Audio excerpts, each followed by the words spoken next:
Are you looking for a faster video? Well, today it's a live stream, and I know you're probably looking for a really nice and tidy, edited down video, but I have ways for you to make it faster.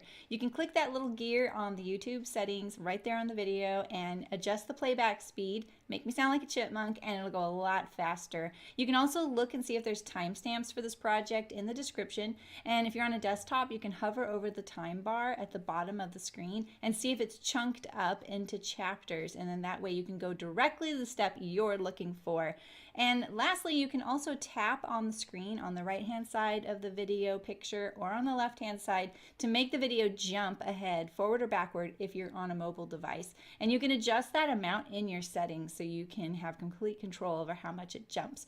So if you are on a desktop, you can use the fast forward or the rewind, and that will make it go faster as well.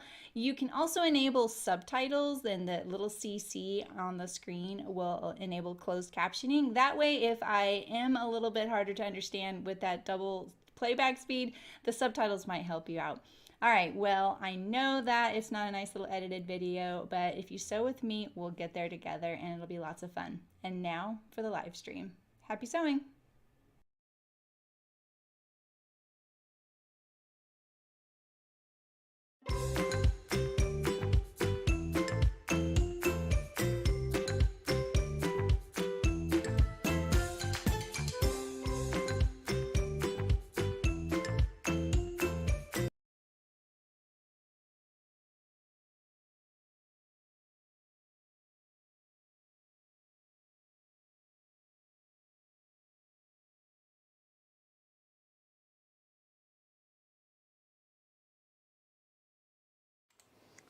Hello! How's it going? There's an echo. I listened, I didn't see one. How's everything look? My camera is drifting. Oh, I have my sound on my phone. Let me turn that off. Happy afternoon. Look at my camera's just going, okay, let's just hope it lasts for the cutting part. Nice to see you all. Good afternoon, Delta. Hi, Heidi. Hi, Hannah. Hi, Joanna. Hey, Elena. How's it going? All right, it's gift sewing week. We're ready, right? I have a lot of things to sew. Today we're going to start with the soup bowl cozy, which I made a couple because I wanted to see what would happen. And I also, since we're only streaming one day for it, I'm going to I've got them all pretty much cut out, but there is a bit to do. And I want to do that part with you so I can show you like ways to make it easy, because sometimes you see these patterns and you're like, wow, it's only one piece of fabric. I mean, it's like one pattern piece and you think, oh, that's so easy and so fast. Wait a minute. Because usually I feel like the simple things, there's a little bit of work on our part. So hi Aisha, how's it going? Hi Nancy. Hello from California. Hi Mafia, how's it going? Yeah, I know my phone just went, but I think maybe Delta has two devices going or something. Hopefully that's it. Hopefully my camera, it's like moving and it's a little tilted now. Let's see, can I be straight? Hey Beverly, how's it going? Okay, so the pattern we're using today, it's a free pattern. It's linked in the description. Nice. That's awesome, Elena. Am I at all different points too? That always happens to me. Hi, Ray. How's it going? All right. So this is from a place called Craft Warehouse. I had never heard of them. I think Beverly sent me this pattern. And so I was like, perfect. That looks great. And I'm going to do it a little bit differently. And so it calls for a 10-inch square piece of fabric. You need 2 of those and you need 2 pieces of batting, and you have to be able to put these things in the microwave. All right, you guys. So bear that in mind. All right. Because sometimes some people, what they do is they put it in the microwave with the bowl so that when they go to grab the bowl, it's like a pot holder, right? In other words, they're not doing this. Okay. You never put these bowls in the microwave, by the way, these melamine things. Really bad for you. And they're really hot. So, nice, Aisha. That's awesome. You made one of these last year from Hell's Closet.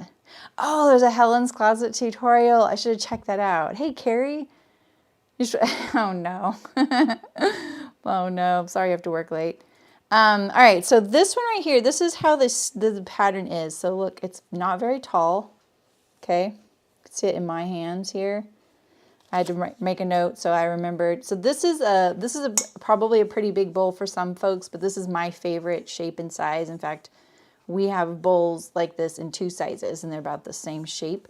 This would work technically, right? But if you want something a little bigger so that, you know, you can grab the bowl, maybe even wrap around the edge like this, I'm going to do a 12-inch size as well, which makes it an inch taller on either side, right? So that would put it about here. All right, and so I felt a little bit like this is kind of flat and shallow, but the thing is you want it to be useful for whatever bowl you're going to be using it for, right? Oh, good, Delta. I'm glad. And so this one, what I did was I made barely a small change and it made a big impact. I've made bowls before. I should have told you guys this. I've made bowls before, just not this kind. In fact, do I have one sitting here? I looked and looked for this book I had because I had these, I made these bowls once. I got super into it. My friends will tell you. Hi, Melody. Yay, welcome. Libby. How's it going? Sorry my face cam's a little wonky. I'm going to go to the machine. I have this new attachment on my camera and it's getting in the way right now. And it's really hard for me to adjust it. So I'm just going to leave it for now until we go over to the machine cam. So I'm sorry about that. It's a little weird. I'll just stand here tilted on my tippy toes. Does that work? So I took the same pattern and I made the dart a 1/2 inch wider and a 1/2 inch deeper. And so I got a much smaller little, like a little cup. It would work maybe for a mug. This is a pretty chunky mug, right? It would have room for the handle. I mean, you could do this. I don't think that's incredibly safe, but this feels pretty secure. Like these are like custom made mugs that I got from an Etsy person. So I would feel safe doing this. And I'll show you that because I just wanted to see. And so I think I'm going to leave mine as is. And that's just because I don't know what size bowls people are using, and I'm going to give these as gifts, right? Okay, Terry, thank you. I appreciate it. You knew I'd take this to the next level, right, Beverly? I really can overdo things sometimes, and so I was like, how far do I take soup bowl cozies? Because sometimes if you just make them too specific, they won't work for but one person, right? Same with sizing, right? So what I'm going to do is I'm going to make a 12-inch, but what I did do is I rounded the corners here, and I'm going to show you how I did that because I wasn't a huge fan of this pointed look. See how it has the little flare? A lot of people think that's super cute. So just leave it if you don't want to, you know, if you like that look. I'm rounding mine. And yeah, you don't have to do that. Let's see, is there a better picture of this? There was on the thumbnail. I'll show you the thumbnail. You get it. You know what I mean. So these are all the patterns I'm doing this week, but I'll show you these later. We'll put them in the bottom of the bin. All right, so I've made 2 so far. I have a huge stack here. Don't worry, I won't make you sit through all of them, but I'm going to try and get as many done as possible. You know, because I don't want to have to end the stream and still have more to sew.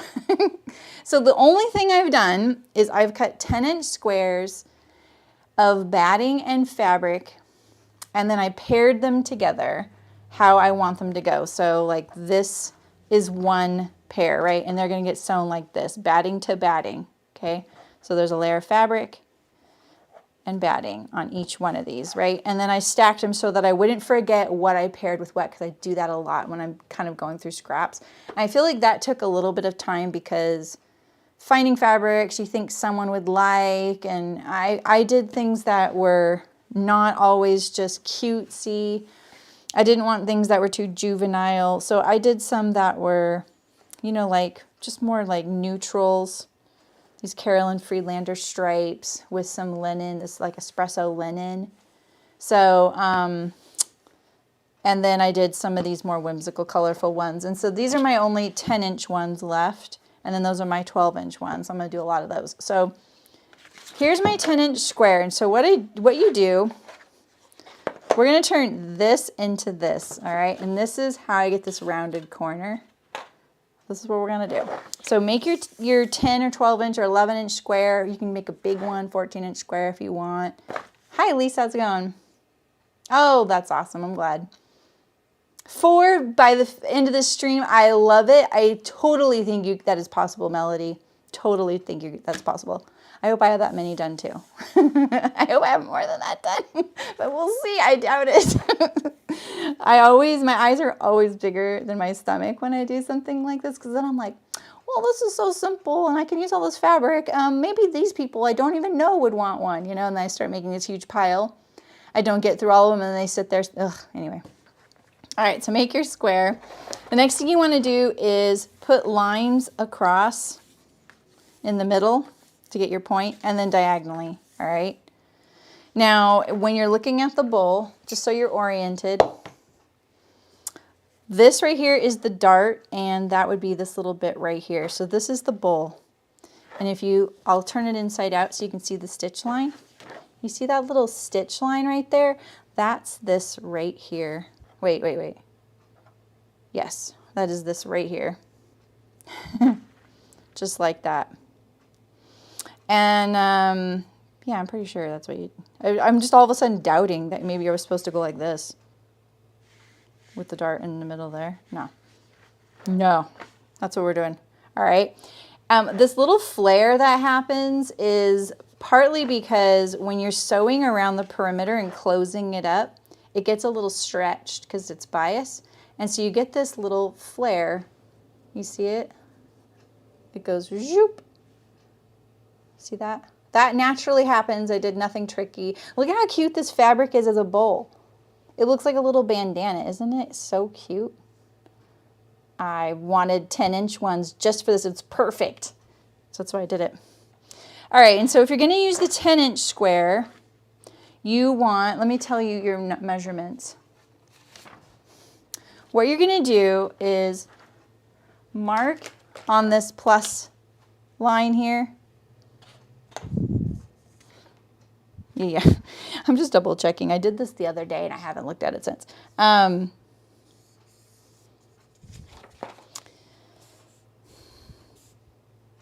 Okay, so it's a 1 inch away from the vertical line on both sides. Okay, so what you do is when you make your dart, say we're making the 10-inch one, you put a 1 inch mark on either side of the plus sign, right? 1 inch here, 1 inch here, all right? So we're gonna put 1 inch and 1 inch, and we'll do that all the way around. I got this out to show you that this makes it really fast and easy, because theoretically, you could, you know, maybe do that without a pattern piece. I think you should make a pattern piece. You'll be happier and it'll be faster in the long run. All right, so now we have a 1 inch mark on either side of our plus signs here. And then 2.5 inches down this line here, I'm just making sure that, measure down 2.5 inches. Yeah, okay. 2.5 inches from the perimeter edge towards the center, you're going to mark your dart end, okay? I'm going to do mine 3.5 only because this is a 12-inch square, so it's a bigger. All right. And then this way, I'll still have the same footprint of my bowl right there. It'll just be a little taller. It'll be like up to here. I'm just making mine taller. All right. So now one of the things I figured out when I did this was that cutting out the dart and making a seam allowance makes these so much faster. So I'm going to draw in my dart legs, okay? So this is my 12-inch square, like I said. So my dart leg center is 3.5 inches. On the 10-inch bowl, they say 2.5 inches, and you'll get this little shape here if you do that, all right? So I'm maintaining the same integrity of the dart. I'm just making my bowl taller. So let's put our dart legs all the way around.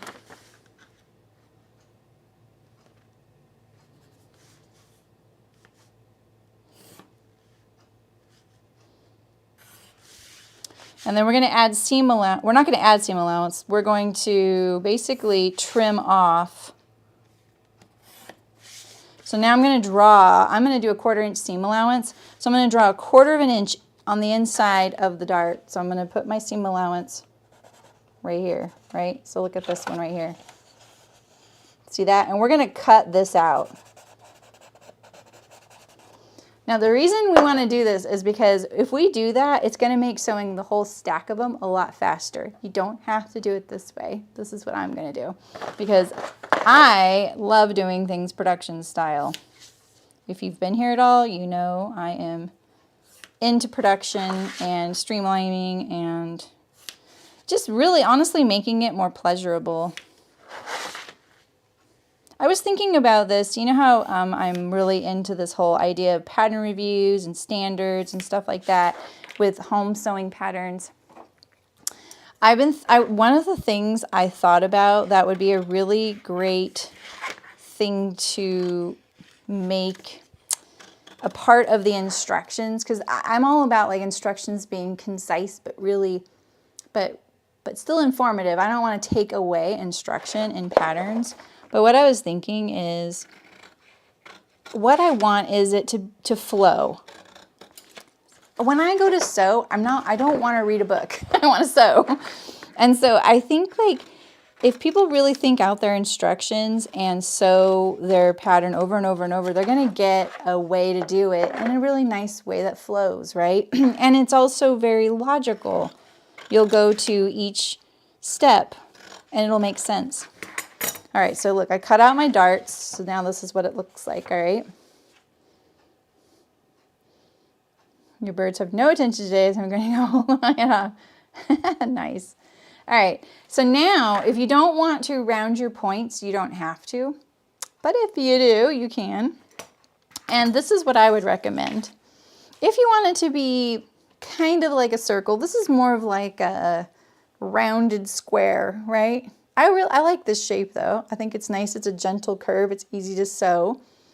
You have to remember that when you're leaving it open along this edge that you are going to be trying to tuck in the ends and edge stitch it. Just something to think about. You're all about the assembly line. Me too. A squircle. That's kind of adorable. I love that. One of the things I thought about was what if I made it so that they were just kind of chopped off like that, you know? I think that could be kind of cool too, you know? But I'm going for rounded because I don't want to turn corners. So this is the way I figured out how I wanted mine. So we're going to measure this length right here, right? We know that this is half the distance of our square. So if your square is 10 inches, it's 5 inches. For me, it's 6. We're going to measure that same amount, that half amount, right here. Wait, is that what I did here? Ooh, I want to double check. I actually think, oh yeah, I did a little bit more. I was going to say, I remember doing something a little bit more. So this is 6 inches right here. So this is half the length and width of my square, and I'm gonna add a little, let's add like a 1/4 inch, and we're gonna round it. Just kind of see, because what I'm trying to do is make sure I have a really nice, smooth transition, and then I'm going to, come on, I'm ready. I'm going to cut 1/2 of it. I'm going to make sure it's symmetrical. I really like the way this one looks better. Let's see if I can get this one a little better.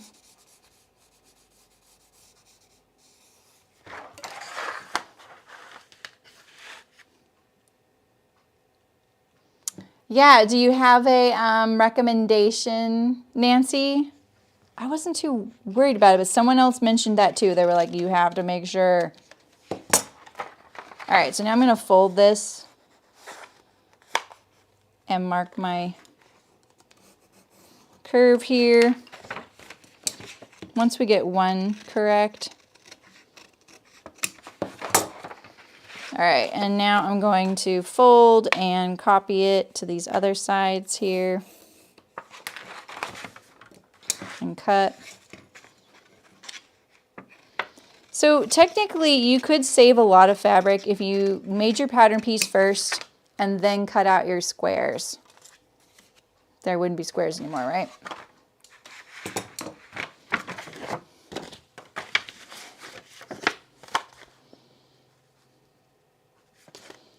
So try and be precise about this.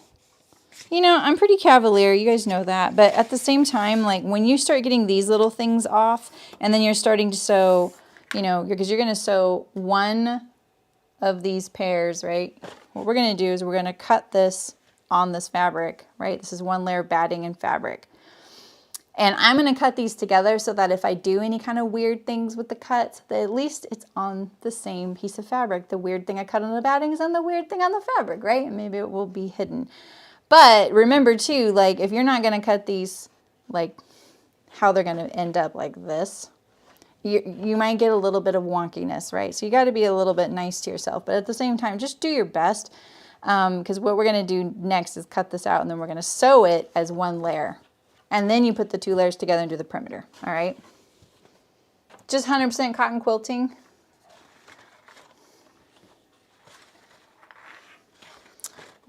Oh, they are pattern cutting scissors. They're very precise and easy to maneuver.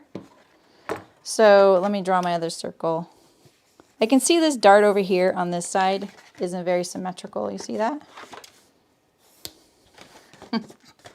We're going to make it that way.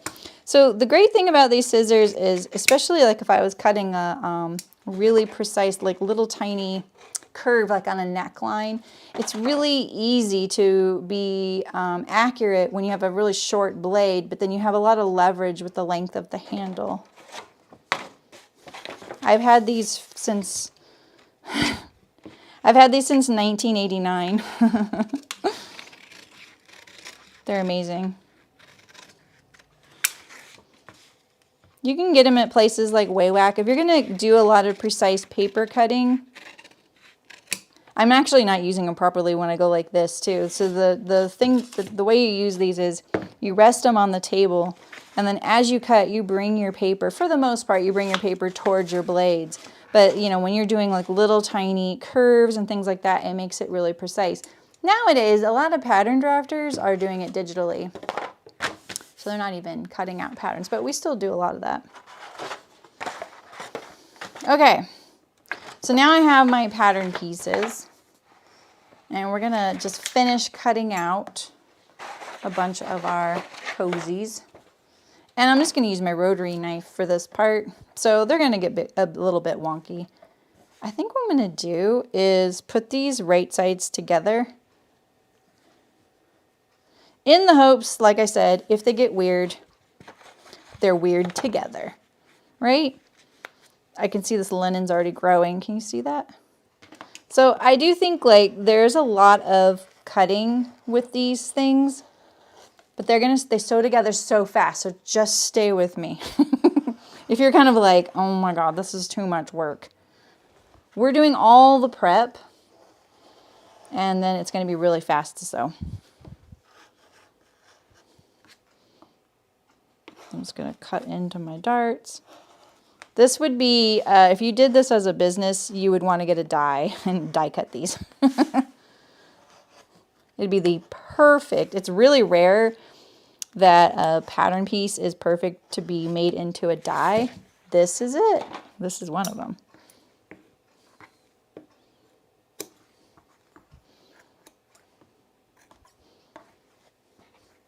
So we're just going to go through and we're going to cut a bunch of these out. And then we're going to sew. Good scraps too, huh?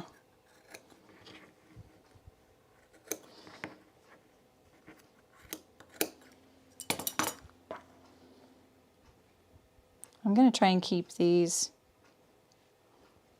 I'm just going to leave them like that. Let's not overthink it. You want to, yeah. Oh, I know. They are really cool, but they really aren't that necessary for most folks. And it's definitely a knack to using them, but once you use them, you just can't imagine using anything else. You know what I mean? I've had lots of different scissors in my sewing life. I've had one pair of those, you know. I ended up buying a backup pair for when my scissor sharpener dude was around. And same exact brand and everything. They don't feel the same to me. You can go a little, if you're going to do the rotary knife with your dart, you can actually go a little past into this tip because we have a really deep amount there where we can fudge it. So we'll just use the rotary knife because it's faster.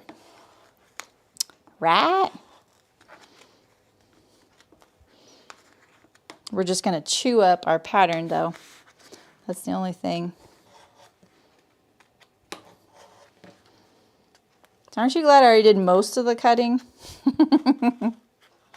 Imagine waiting for me to like shop fabrics and pick them all out. Ooh, I'm really chewing this one up. I'm doing it at such a weird angle because of the camera.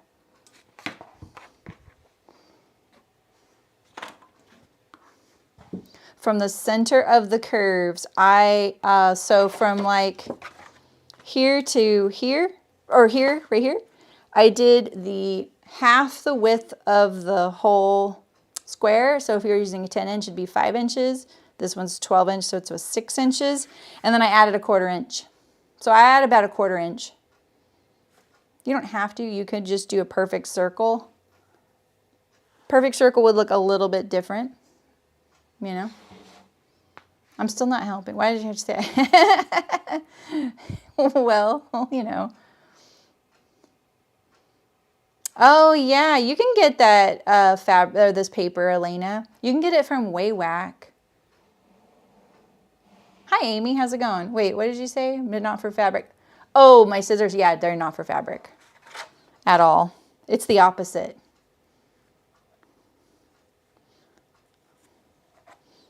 No problem, Nancy. That was just a number I came up with because I was kind of like I looked at the circle and I was kind of like, I don't know about the circle, you know?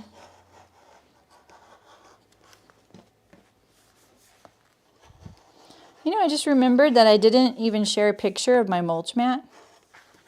Dang. I forgot. I took pictures. Like when Saturday's done after the stream, Sunday and Monday are my days off. So it's why I sometimes comment less. I don't ship orders, things like that on Mondays. And I also just like, if I don't post it on Saturday after the stream, yeah, it don't happen for a while.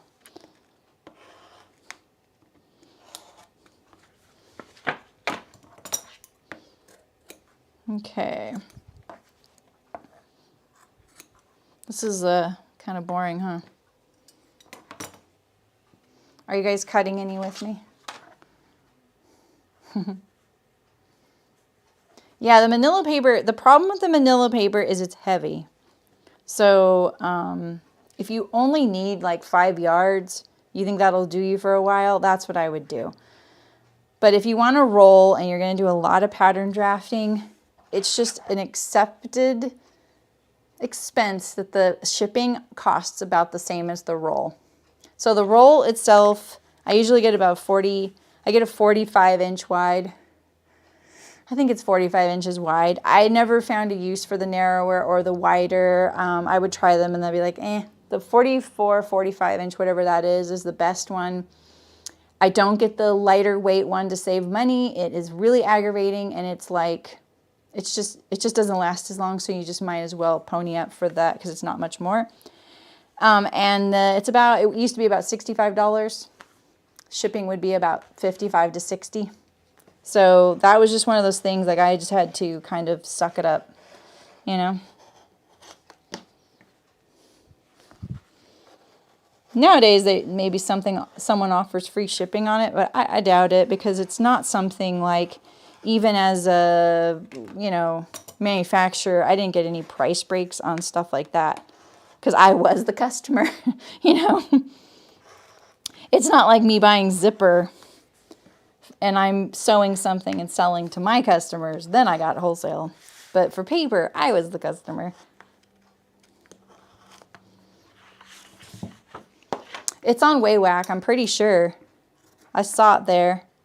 If it's not, just let me know and I'll tell you where to get it. Because there's a few places. It's called lots of different things. Sometimes people call it oak tag, and that might be an East Coast term. I called it pattern paper. Making Christmas table runners. Oh, nice. Yes, a rotary cutting mat is helpful. Look at how wonky these are. But, you know, there was wrinkles in my batting. Look how cute this one's going to be. It's going to be so cute. I don't even think I'm keeping any of these. This is my last 10-inch one. So at least I got all these cut.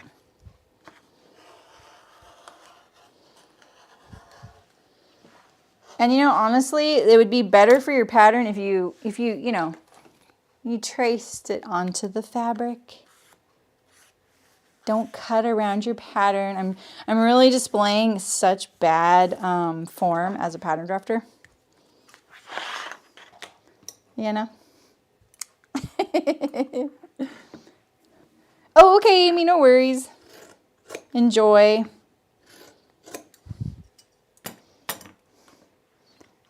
Hi, Sydney. Aw, wow. That's like the ultimate Christmas gift, isn't it? The Barbie dream house. I was not a Barbie fan as a kid. I absolutely hated them, and I resented anybody who gave me one. It was terrible. I was the kid playing Dukes of Hazzard on my bicycle with my friends, you know? All right.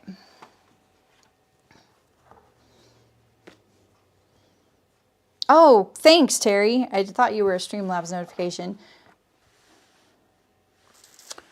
So, Elena, Terry says she's found an alternative to oak tag at Home Depot. And that is true. You don't actually have to use this kind of paper. Some folks use something called Mylar, and it is not what you think it is. One design house or a design room I worked in, they used Mylar for all their pattern pieces that were heavily used. Oops. Okay, fine. I'll just do this. And it was really expensive. You could kind of see through it. It was kind of like a really creamy plastic that you could barely see through. Like you could see like a line through it if you had a heavy enough line. And we use that for like oh, I forgot these curves over here. We used it for the heavily used pattern pieces, so that got traced a lot, because the problem with the cardstock is it soaks up all your ink, and the edge can get really soft and then really inaccurate. So, oh, you couldn't find. Oh, okay. I haven't bought it for a while. I get mine from Comar because they're in California, and I think you're in the East Coast, and so that's why I hesitate to suggest them, because shipping in that far is just too far. And I'm not sure they're called Comar. They're either called Comar or 3A Thread and Supply. They're the same company now. And they have all the kind of garment industry supplies.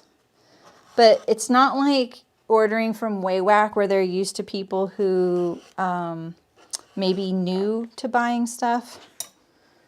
You gotta know what you want. You know what I mean? They would always try and deliver my order. Like, no, I'm like too far away in California. And they're like, you want us to ship this? I'm like, yeah, I want you to ship it to me. One guy was even trying to deliver it. He was like, I lived in Arcata at the time, and he was in Arcadia. It was a disaster. Poor guy. He's like, I cannot find your number on this street anywhere. He actually found my street in Arcadia. Poor guy.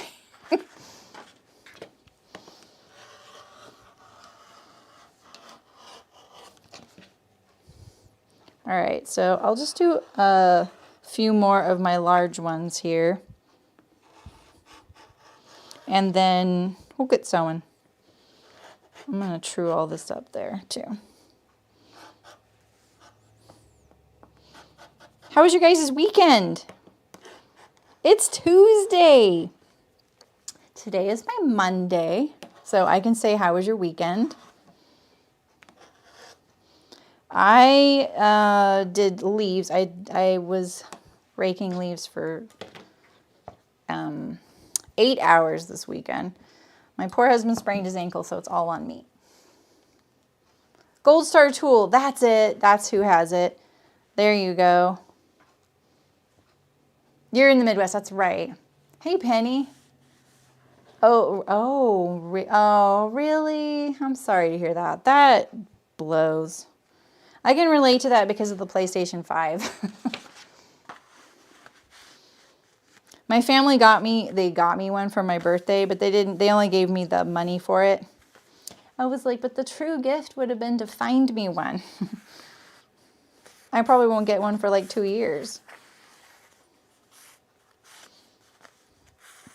This batting looks a little bit smaller. I didn't do a very good job on this. I think it's a little faster to actually trace it off.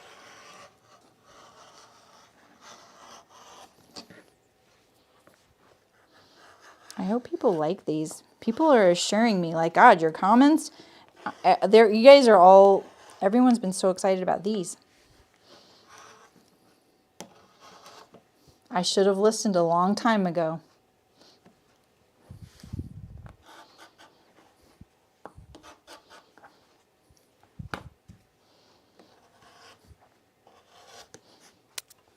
All right, let's pick a, let's see, we have brown kitties, we have a couple, oh, one with trees.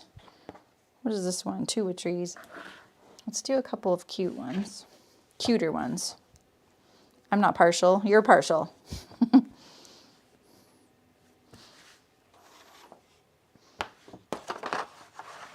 A grabber and a laser pointer, that's awesome. Like a grabber, like with the, at the end. Yeah, totally, Elena. I totally agree with you. The tracing paper isn't gonna hold up. I transferred some of mine. Sometimes I just tape the tissue directly to the cardstock. I tape it and I staple it. Because taping's not enough. Once you cut it out, the tape will it'll just come apart. I tape it to keep it accurate while I'm cutting it out, and I staple it down. This one feels a little bit like I was really cutting it close on the fabric on this one.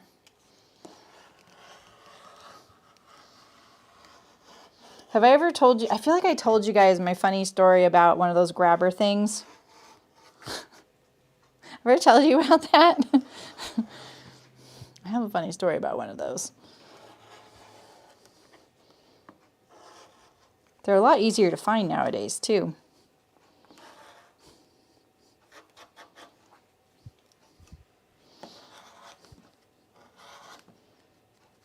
All the work of these is literally in the cutting, you know? It's like painting the room, you know? Like, all the work is in the prep. I always say this, but it's true. All the work in the prep. The painting, that's not so bad.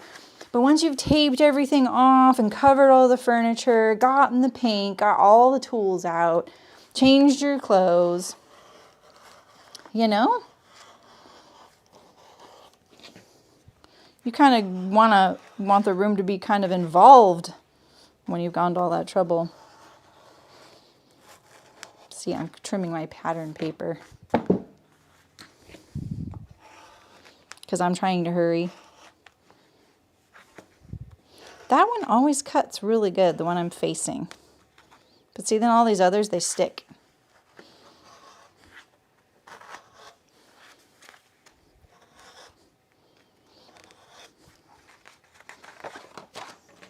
Branded, okay, it's called Trimico. You got the thick 100 feet by 35 inches for 35. That's a great deal. Yeah, it does work out to about $1 a yard for the other stuff. So 100 feet, wait a minute, 100 feet. What is that? Like, I can't do math in front of people. So it's like 8 feet. That's kind of expensive, to be honest.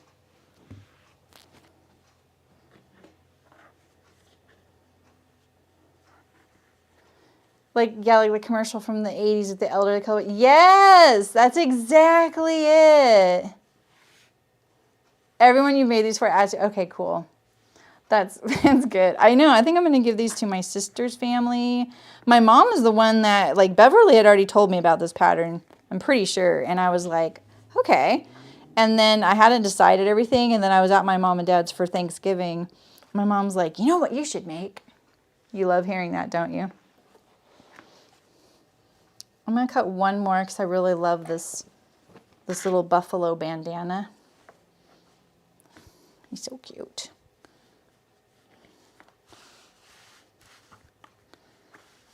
One more, right? So many wrinkles in my batting. I'm so glad I bought this thing of batting when I did.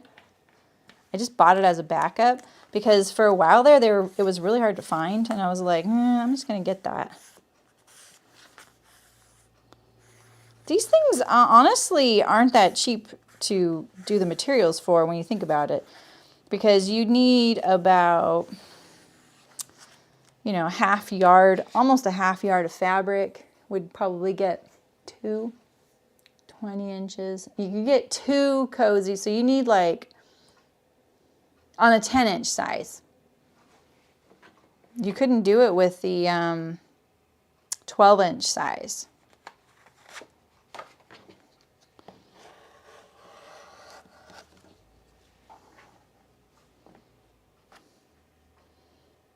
You need a nap between the prep and, yeah. The good part about this is how, like, the batting just holds it all together. You know, it reminds me of those felt activity boards for kids. All right. So what do you guys think of the 3 o'clock time? 3 my time. This later time. It's kind of nice for me, like, because I don't get into the office till 10, and so when I go live at 11, sometimes it's a scramble. Yes, I could get here earlier, I know, but I don't. You should sell on Etsy. Yes, when someone says, you know what you should make? I always say, yeah, I do, and they just stop. They don't know if I'm being rude or not. You made a bunch and handed them out to family, even picky family members. Wow. What? $20 each? So that's probably a good deal. I mean, when you think about it. But why do that? Look at this huge stack. I still have a bunch there. They look really cute all cut up, don't they? I kind of want a picture of them like this. You have to indulge me here.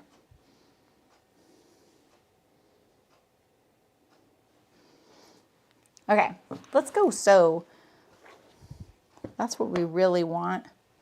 All right, I'm going to switch my camera or my screen to this right now. I think you can still hear me because I need to move a bunch of stuff around.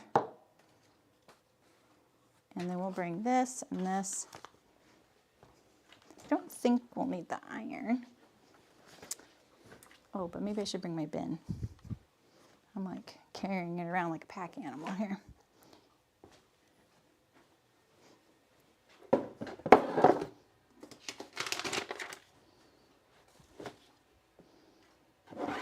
So how fast do we think we can sew these, I wonder?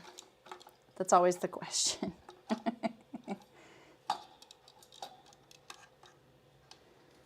this camera is kind of a problem now that I added this thingy. I will get it right eventually though.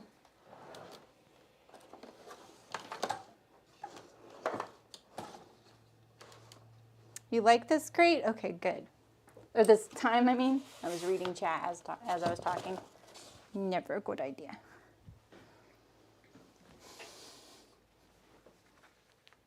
Oh, really, Elena? That's awesome.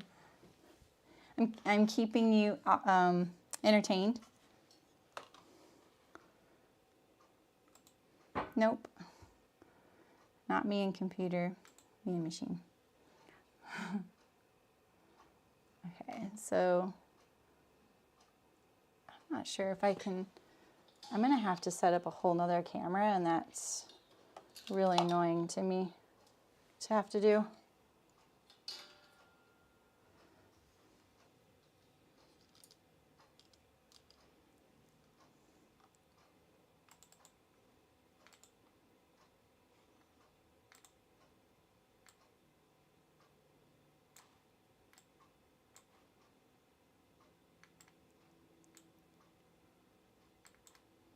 Okay, nobody look at it wrong. Maybe it'll stay that way. It's 7:40 p.m. there, yeah. Hi, Allison. You're on the TV. Eek. Hi, Denise.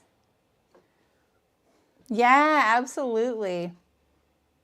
Yeah, I know, Delta. I'm really glad. I'm glad that you were able to catch it today. I was thinking of you specifically and a few other folks down in New Zealand and Australia. Okay, let's do it. So here's my little one here. I'm gonna sew all of mine in one thread color. How you like them apples? And I'm just gonna use like a medium white needle. I'm probably using a size 16, but I think you could use a 14. No problem. It's not very stiff. So the first thing we're going to do is we're going to sew across, so dart point to dart point. And this will kind of stabilize your fabric. Why do I have that on? I might want that. That's my automatic back tag that just did that. But for this right here, I'm going to make it a little longer and a little less pressure because of the batting. I think if you really wanted these to be kind of nice, you would quilt more of it. You know what I mean? Because you see how this is a little bit like fluffy and loose. It doesn't look bad. It's just an idea, you know? This light's much brighter over here, huh? Turn it down a little bit. It's also this time of day, the lighting gets a little bit meh. It's really hard when I have to record a video in the evening because this fabric looks really cute in person, but under the other camera, I don't know, it's okay. It's so cute though. This is the one I got from Minerva. All right, so I'll do one all the way through and then I'll do a few production style. So now you're just gonna sew all your darts. So you're just gonna put these right sides together and you don't have to think about anything. There's no markings or the point. You don't have to mark your dart point. I hate doing that, you know? This is why I had my automatic back tack on. Because we're in production mode.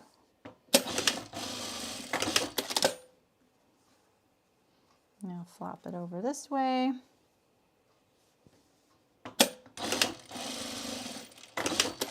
Never get to use my automatic tack, do I? And we'll do this one. There's something about sewing a cutout dart that is so satisfying when it lines all up.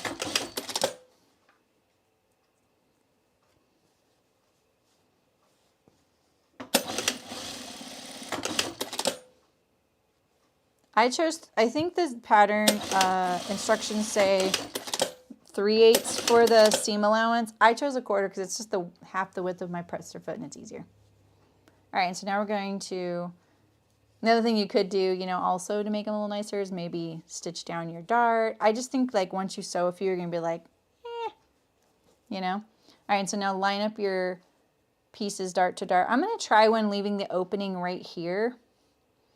I was leaving it along this curve. I'm going to hope that it's a little easier to deal with right here. So I'm going to just start about right here. And that's about like 2 inches away from the dart there. You might find you can do a smaller hole. I'm going to push my darts opposite of each other because it's faster.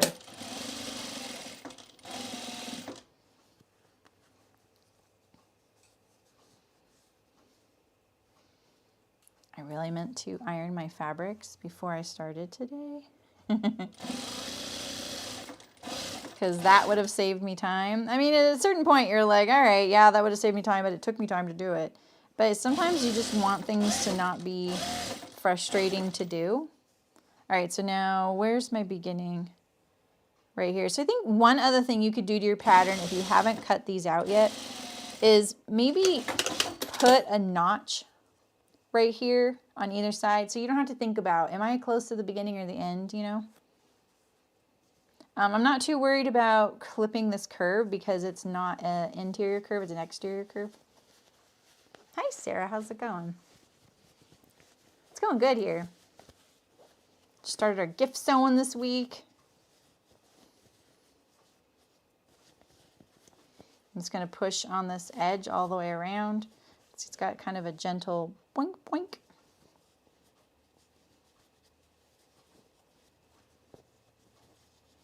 You could even accentuate that, you know, if you made it like, remember how I said this distance here is half the width on your straight, your length and width. It's half your length or your width. You could even do it a little bit more and you would get more of a petal shape. I think that you just have to be prepared that it might be a little trickier to get your curves nice. So I was thinking right here, it was a little straighter, and that's why it would be a little easier, you know? And so I'm just going to turn this under. This is the other thing. I wish you didn't have to do this part because I would much rather stitch it on the, like further in. All right. Oops, I keep forgetting I have automatic back tack on. So let's get it going, and then we're going to just edge stitch around the whole way. Just try and be even.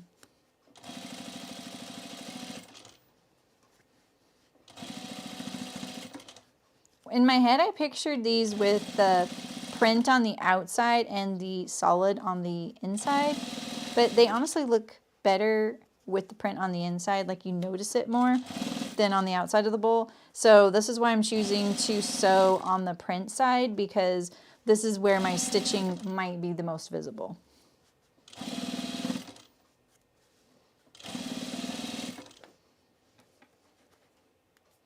Clean this up a little bit before I get there.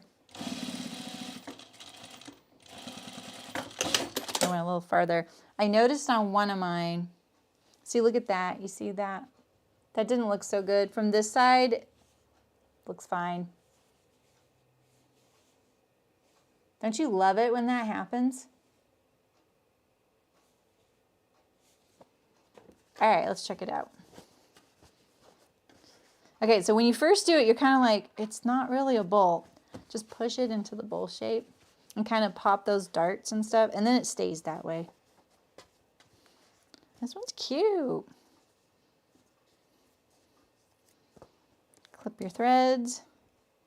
Make sure you caught all your layers because you don't want to find this out after you are handing it to them, and you're done. All right. No problem.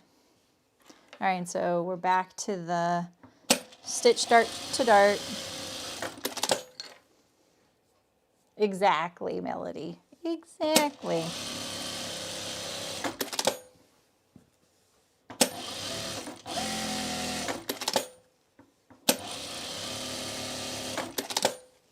to do a few of these at once. Let's just try it production style.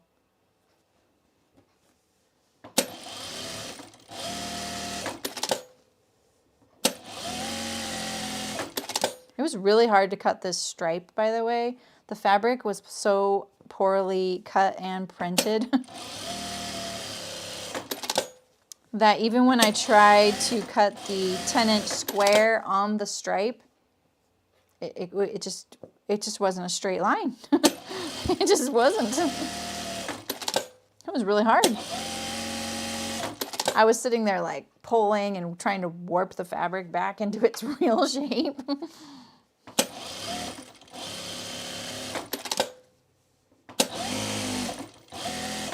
I didn't pre-wash any of my fabrics unless they were already like that. I think as long as you do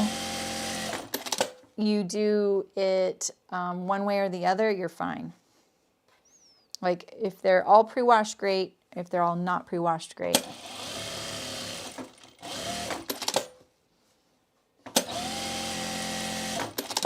All right, darts. These are all my small bowls.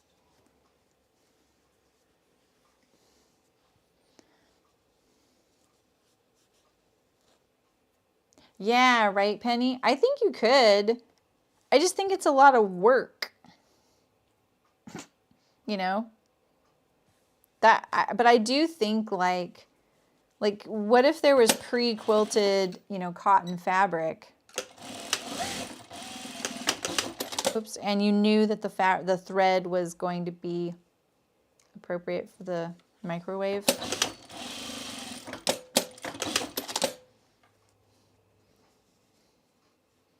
Yeah, this is pretty satisfying. That little end step is probably the trickiest of the sewing, but you know, that's not too bad. And I think once you're doing a few, you're gonna get better and better at it. And it's actually a really good little step to get good at. That's good, Beverly. Yeah, less than 10 minutes. I probably spent that long in the cutting for one too. You know? Like picking out the fabric for each one. I can see the face cam. Is the face cam moving?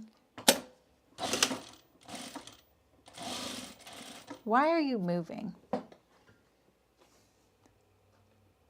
What am I touching? Is it you? It's you, isn't it? Gotta be careful. I have my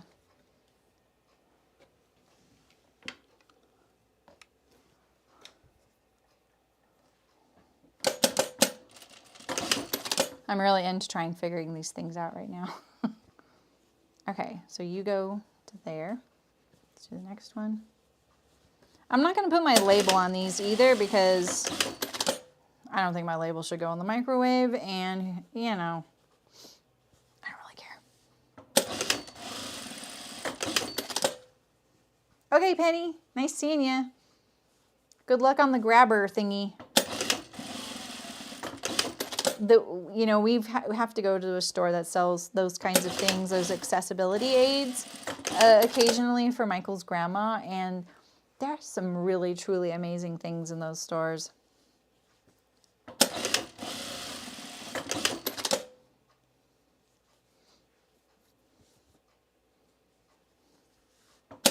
Yeah, I imagine you do need to make sure that if you wash it, it's going to be okay. It would probably be smart to pre-wash so that, because, you know, like I am using like an Essex linen cotton, a linen cotton blend with a quilting cotton, you know. Okay, you too. I'm pretty sure I can keep all these straight, but you know, you never know.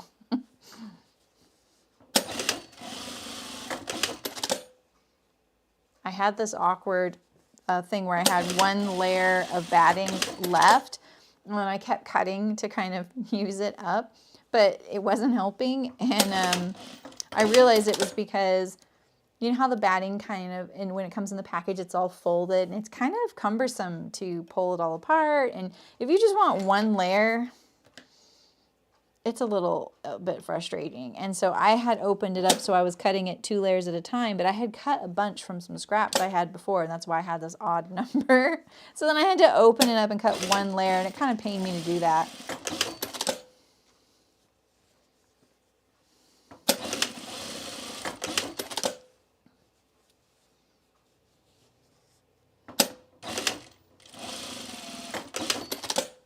I cannot believe it's so close to Christmas, too.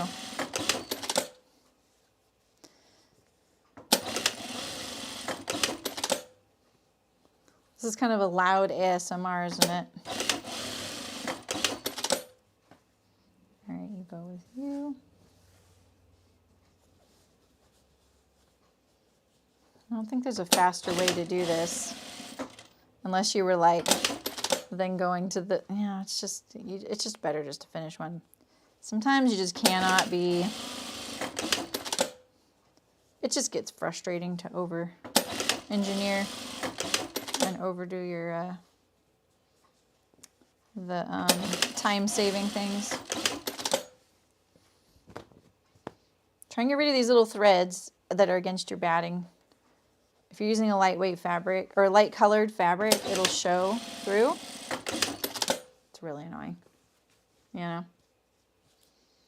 All right. So I have to admit, I didn't even make any of these for me. You like the sound of the machine? I always think that it might be kind of annoying on the camera. Because, you know, things sound a little different on the camera, but it's different than my old machine. I don't like this sound. That drives me crazy. My old machine didn't do that. All right, so did I like that center thing? I kind of did. I find closing it in this, it's a little bit of a V, but it is a little bit straighter than the curve. So let's just notch this side right here, and then we'll know we're looking for that notch. There we go. You don't need 2 notches, you just need the end one since you're starting. Stagger the seams. Sewing this perimeter is pretty straightforward too, since you only have to make it through each little section and your dart kind of keeps you on track. Oh dang, I got a little nervous with my fingers there. The back stitch can be a little touchy. Just make sure you're catching all 4 layers. It's kind of hard to see. There's my dart, or I mean my notch.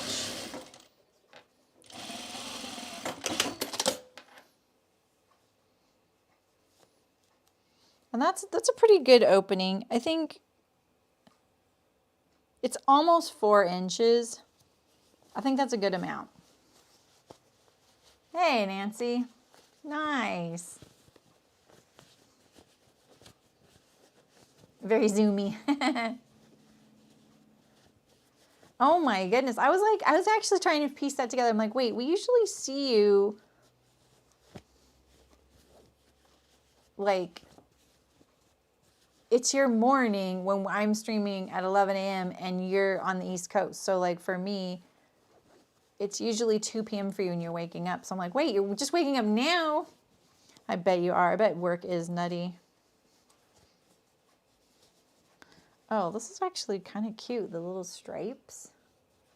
I thought this would be kind of boring, but I'm kind of digging it. It's very dapper looking, you know? It's the dandy microwave bowl. Right, push this way.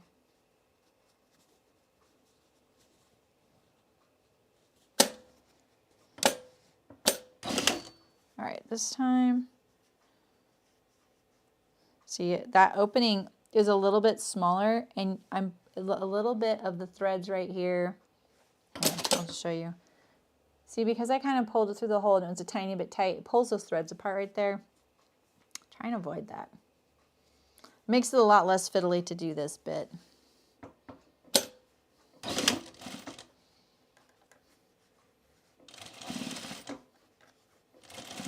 Some of those bumps are kind of thick. Hopefully the home machines don't have trouble with those. I'm trying to think, what could you do to kind of make that thickness a little bit less?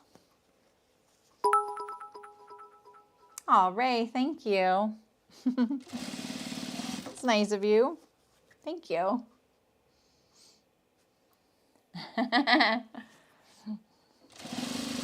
Nobody throws packages, right, Nancy?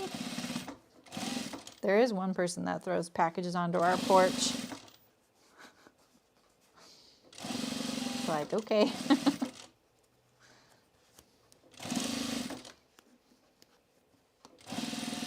All right, I'm going to trim these threads before I get there. Try and make them a little less. This time, let's see if I can line it up perfectly. I mean, it looks lined up. Oh, I did. Good. Nice.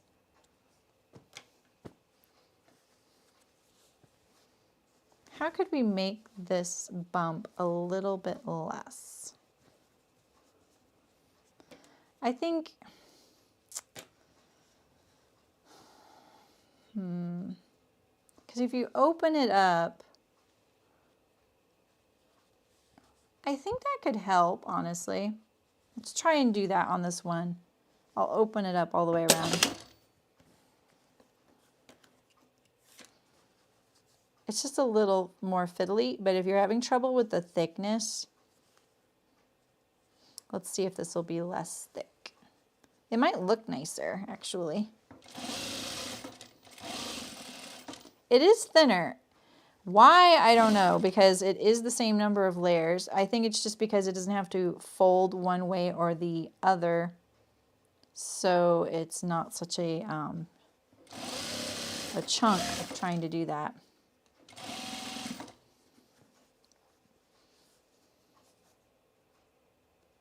Maybe it says to do this in the instructions.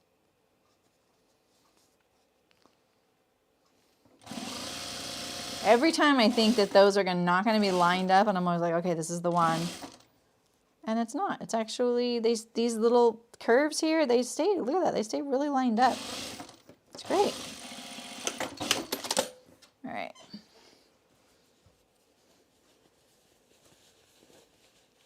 Yeah, exactly. It's Big Bang time there. Yours isn't getting ruined by football and stuff, because mine was. I hadn't been watching it for a bit. Yeah, I was going to say that, like using, like ironing it, absolutely. You could use a roller on it or a hammer or something like that. Yeah. If you're having trouble with the compensating for the different thicknesses, that could work. Hey, Barbara, how's it going? Yeah, I think I've seen that one, Karen, the U-shaped one. That's awesome. Yeah, hump jumper, exactly. How about opening the seam, Delta?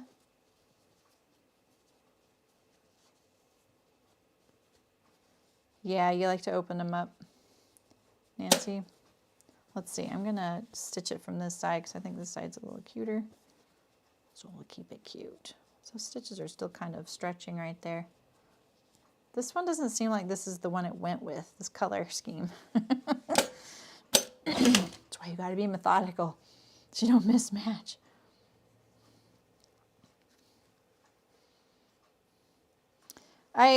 There's lots of strategies you could use. You guys are absolutely right. You're way ahead of me on that. I think sometimes it gets, my way of thinking of things in a production style gets in the way of that sometimes, because there are nicer ways to finish it, you know? And I'm always looking for, like, what's the least painless way to do this? You know? It may not be the absolute prettiest outcome, you know? It might look nice still, but it might not be as nice as it could have been. Yeah, I know what you're talking about. My Bernina came with something like that, and it's like these we were just talking about this the other day. It's like these rectangular pieces of plastic, and they're a little less than 1/8 of an inch thick. And there's a bunch of them grommeted together, and you can swivel them apart for as many as you want. So you can put, you know, 2, 3, 4 together. I'm not having trouble at all with the compensation because my machine is pretty firmly on it. It's just that thickness of that seam right there. I'm wondering if anyone has trouble with.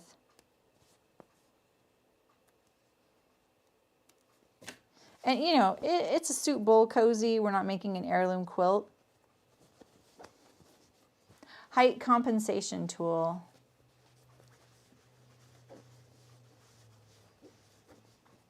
Yeah, Barbie, you were just telling me about that. Like, I looked for that on my Bernina and I don't have it. It's like a button.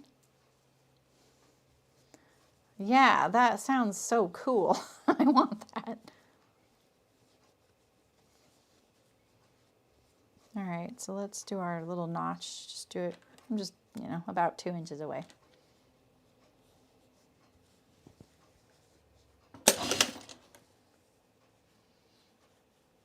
When I got to the last part, it didn't seem to make much of a difference, but this part does seem less thick when I do it. Like, it didn't visually look different is what I'm trying to say.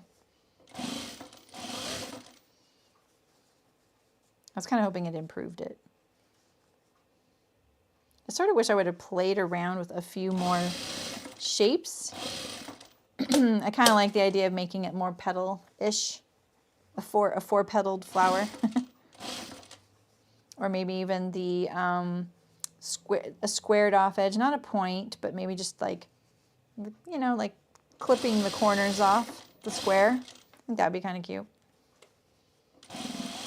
I actually, in my head, I had planned to do one thing for the small ones and one thing for the large ones, so that they would be really easy to identify in the drawer, and I totally forgot to do that.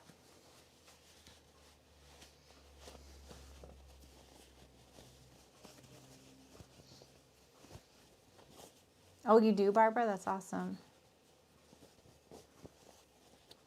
Oh, that's good, Melody, yeah.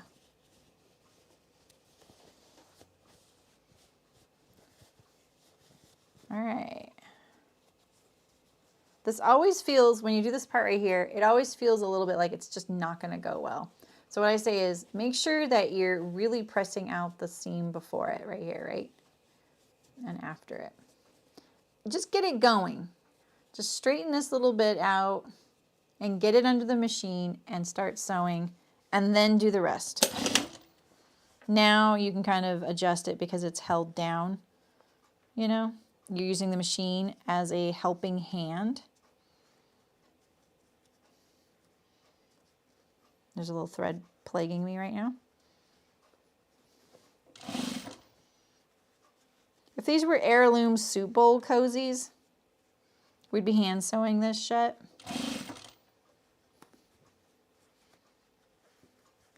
Now I'm overthinking it. It's kind of hard. Use your awl. The awl will make it a little easier too. And just keep it on the edge. If all your pieces were the same, you don't have to worry about flattening all that out and making sure at this stage, because you already did that a dozen times up until this point. All those assurances.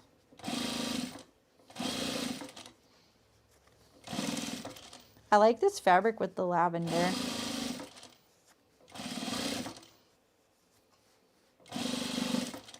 I have so many things in this fabric print in different colorways.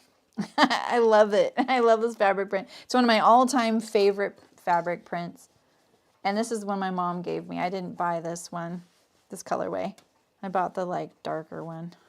It's got these, it's called Catnap. I don't know, there's something about it I really loved. By Lizzie House. Oh, I should show you the fabric I got. The only fabric I bought on the, is this the only fabric I bought? On the Black Friday sales and stuff. I got from Maker's Fabric. And I got this fabric for Michael's. I'm making the Wardrobe by Me Jensen shirt next week, actually. And I bought him a fabric that is 90% or organic cotton and 10% yak wool. It's so soft. It's like the softest flannel I've ever felt in my life.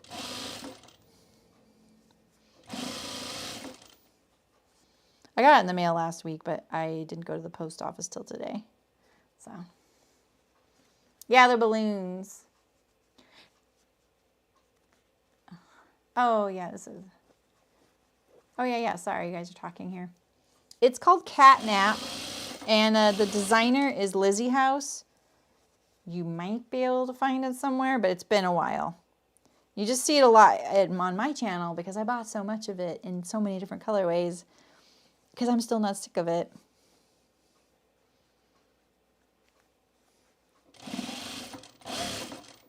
In fact, the jeans I'm wearing today, my Ames jeans, the ones I fixed the other day, the pockets are, look.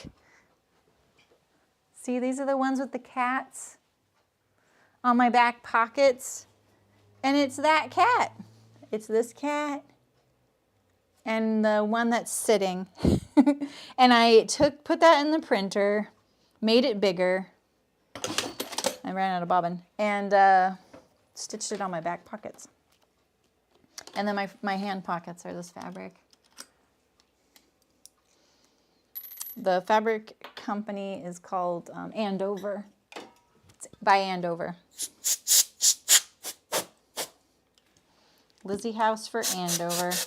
And I don't think she's designing fabric anymore.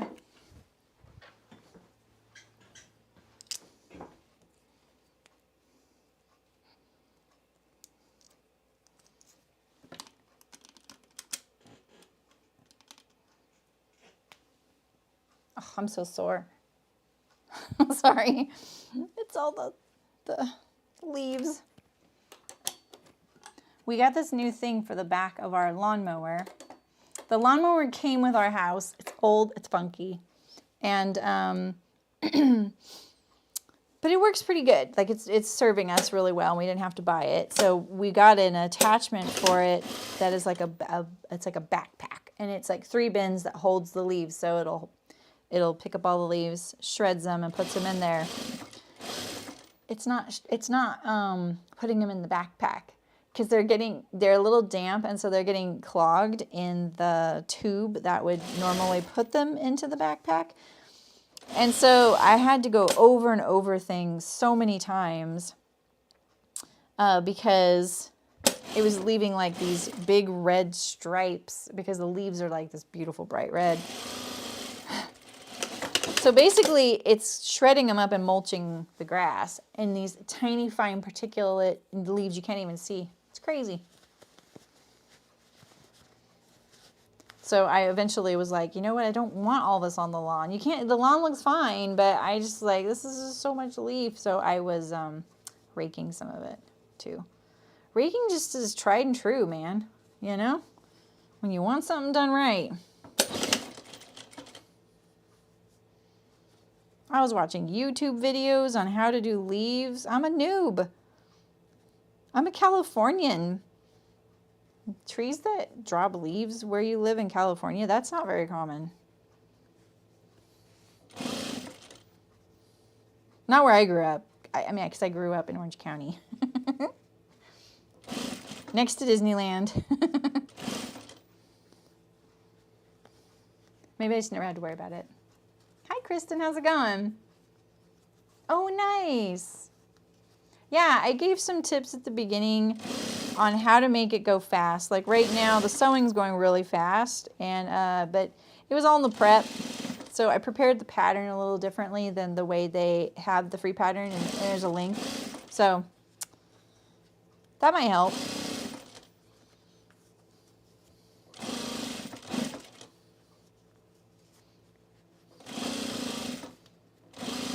Okay. I love house prints too. It's my other weakness when it comes to fabric. Isn't this one cute? Little houses. Don't know anything about that one. Okay, all my little bowls are done. See, like when you push the darts in there, it really forms this bowl shape. So don't give up on your bowl if it's a little bit like soft and not very formed. Just form it, you know? Oh my goodness, me too, Barbara. I know. You have a lot of trees in your current apartment. Yes, exactly. It's a lot of work for one person, Elaine. It's great you can pay for someone to do it. There were too many leaves, yeah. Yeah, it's really only 3 weekends a year that we have to do it, so it's not bad. And I love the trees, and we really need them for the shade. But we also have a little pond with frogs, and, well, there supposedly is a fish in there. I haven't seen him in a bit. And there's a little tiny Japanese maple above it, like little tiny leaves. They're so cute, but oh my gosh, they're all over the pond between those and the big maples. Look at that little stack of bowls. Nice. That's great, Melody. Good job. Okay. Oh, here's my other one. This is the original. Okay. Now, I want to line these all up so that they stack perfectly. Oh, yeah, look at that. It's very satisfying. Okay, let's do some big ones here.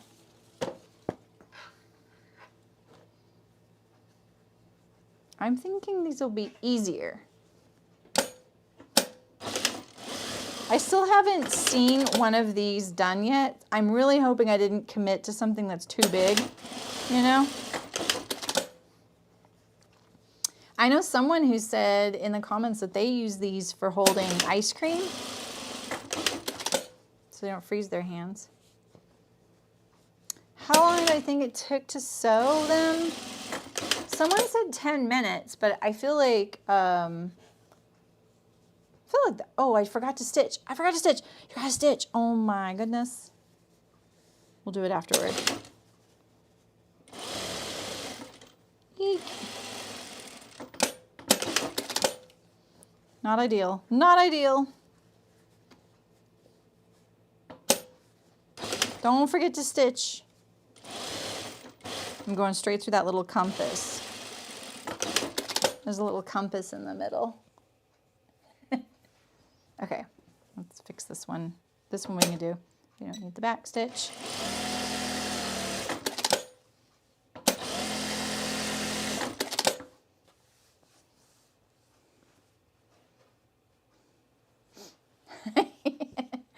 Where are you, Nancy?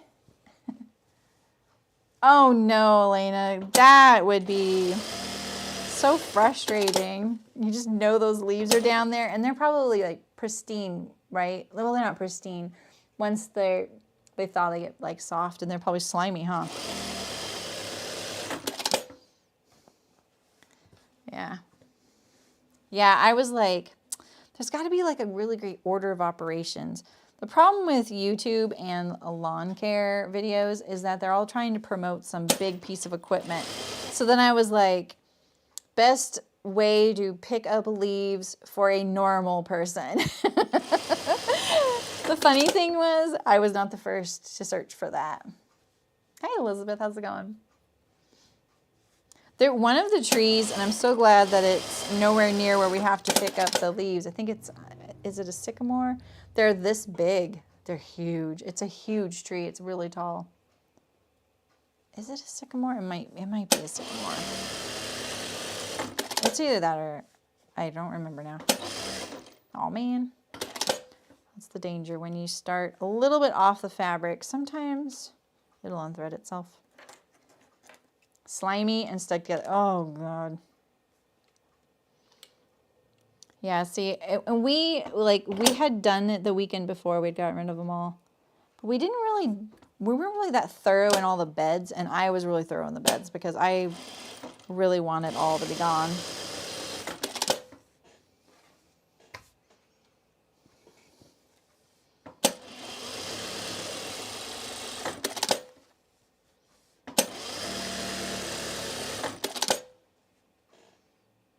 This is really satisfying, I have to say. You know, maybe like a nice little gift would be, like if you were giving these and you're kind of like, these people are going to think I'm crazy making these things, you know? What if you did it where it came with,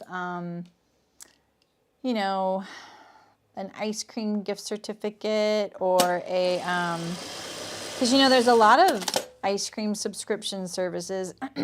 My P.O. box is linked in the description. I'm just teasing. And, or maybe there's a soup subscription. You can get a set of bowls that fit your bowl, Cozies. I think there's a lot of potential with that, you know.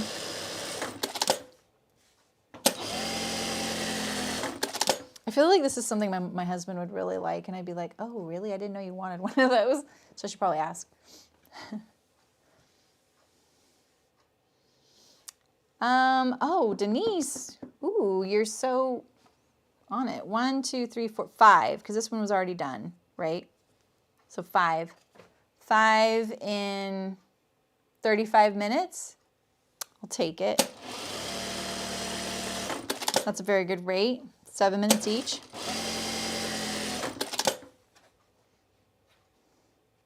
Yeah, exactly. A leaf shoot for, oh. Then but you still have to pick them up, right?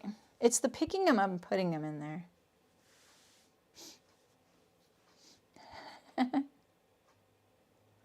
Yeah, scooping them. Yeah, I have one of those, I feel like I'm missing messages, sorry.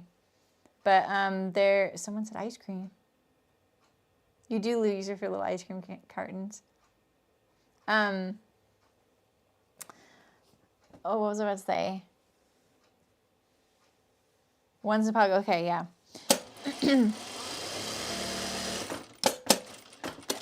Oh, I know. As I say, I have one of those big. It's like a container that holds the leaves, and it's lightweight, and it's like a big spring. The perimeter is like a big spring, so you can kind of compact it flat when you're not using it. And then when you unbutton the sides, it goes boing, kind of like a fabric-covered slinky. You do have a leaf vacuum. Yeah, just a can of soup. Exactly, Nancy. I need my back stitch back on. You definitely want the back stitch. You wouldn't want your dart to come undone at the tip, and you wouldn't want it to come apart at the top when you go to do the end. I'm making this stitch going across look really fast and easy because I'm not using a back stitch. You do not need one there because the end will get caught in the seam and it'll be secured.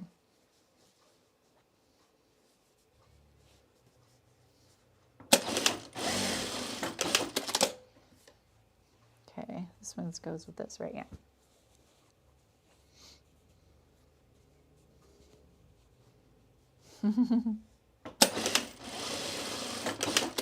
Yeah, I told my husband, I was like, someone needs to invent a leaf vacuum.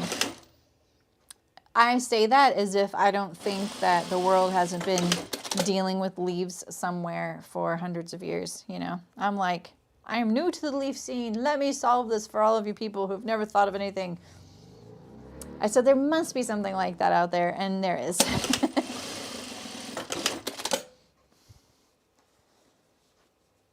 We also have one of these things for our,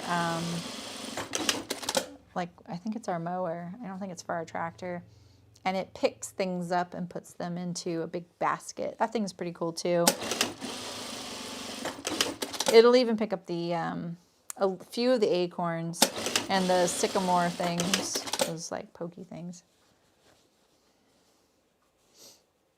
Oh, no, Lena, that's so disappointing.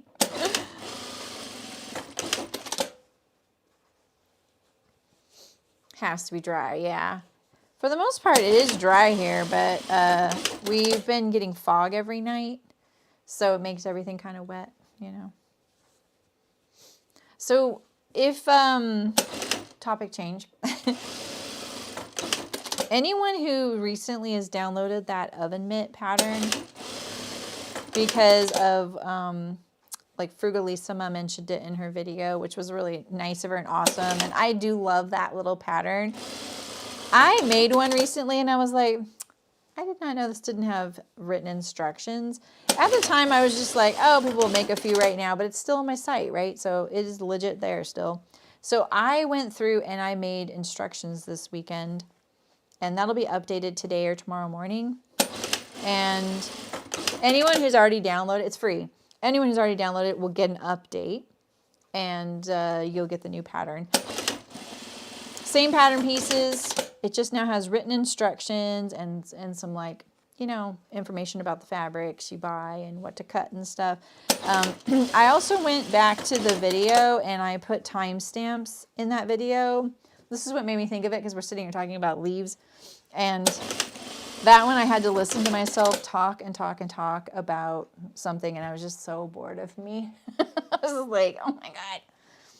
So I'm going to sew another one of those this week during the neck warmer stream, which is on Thursday, because that's also a free pattern. That's ready too. It'll be up today or tomorrow.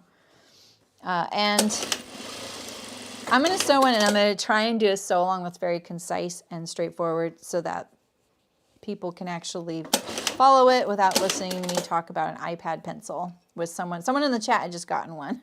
So anyway, I just thought I'd let you all know that. Oh, really, Melody? Like in your yard? Interesting. There's plenty in the perimeter. I am uncovering my grass and all our beds around our yard. That's good to know. It's interesting because in Oregon they call those habitat piles. And we were laughing because they were like, we recently did brush clearing, but we left these habitat piles, and we were being kind of snarky because we were like, those look like kindling piles. For anyone in California, that looks like a pile of kindling waiting to ignite. And but it is true, like we have piles where we've cleared brush and we put it in a tidy pile until it can get out of here. And the critters love them. The birds love them. They make these whole little elaborate mazes inside, and they just hang out in them and live in there all day long. They're great. The animals really do love them.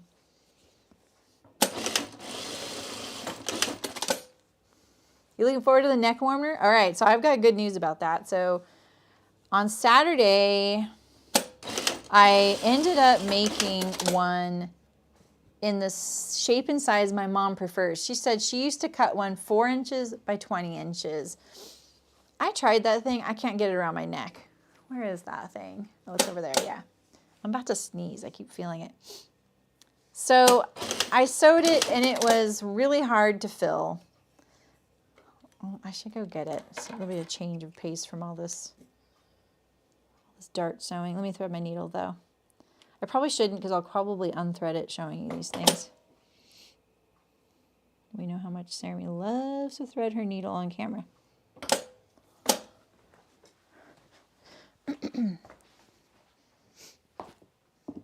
Okay. Okay, so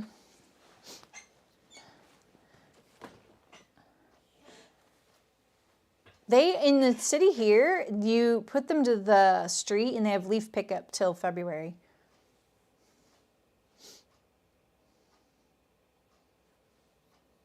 Yeah, exactly. We're very rural, you guys. Like very rural. Whack the microphone.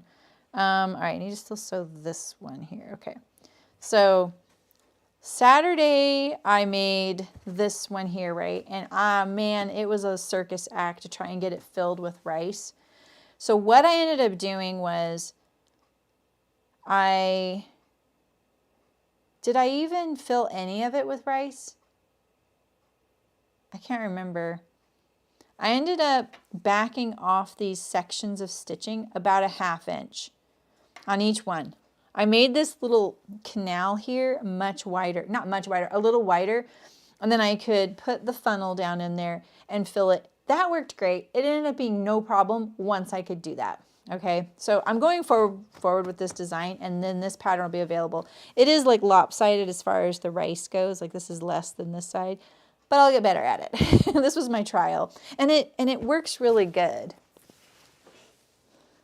I did feel some of it on screen, yeah. So it does fit and feel really good. Sorry, I'm trying to avoid the microphone, but you know, there's enough room there, right? Okay, and so my mom, though, she was like, hey, just so you know, because I based that off of one she had. She goes, my favorite is just a 4-inch by 20-inch rectangle. This thing was so hard to fill, you guys. It seemed so easy. I would, you know, oh, you just fill a little bit and then stitch across the section. All right, yeah, the rice filling was a saga. If you were there on Saturday, you know that it was a full-on circus act, like high wire act, okay? So here's my tip. If anyone's going to do something like this, first of all, 20 inches, not long enough. I recommend 34 inches because look, I mean, unless this is enough for people, maybe this is all people need. Maybe this is what she likes. I can see the way it feels. It does feel like it's just on my neck, and it is a lot more comfortable. She has something there, I will say. Maybe you just don't do sections. Yeah, but you know what, Elizabeth? The thing about this one here is it's heavy. It's very heavy. And it's not up on my neck. See that? It's on my shoulders. This is on my shoulders. That's the difference. This thing looks cool too, right? This one, however, it is on my neck and it stays there because it's not very tall, right? But I say don't do the sections. If you want to do sections, measure out the same amount of rice for each section. Trust me, you cannot gauge it. And you have to push this through your machine while holding the rice back into that section, you guys. There's probably a very clever way to do this. I am not going to figure it out. That is so up my alley to do that, and I don't want to. I just don't want to spend any more time on it. So those are my tips with neck warmers. And on Thursday, that pattern will be available tomorrow by tomorrow at the latest. And you can download it. It takes a half yard of fabric and about 4 pounds of rice. So there you go. This is the one I just got unthreaded on. Oh my gosh. Sewing Fairy is telling me something on that one. Zipper foot, I tried that. You still have to hold the rice back and you want it to be tight. It's tricky. You're still, I thought about that, Karen, but you're still making a pouch with rice in it and having to sew it. So you've actually just, you still have the same problem. Because I thought about that too. This looks fine. I don't know what the Sewing Fairy is talking about.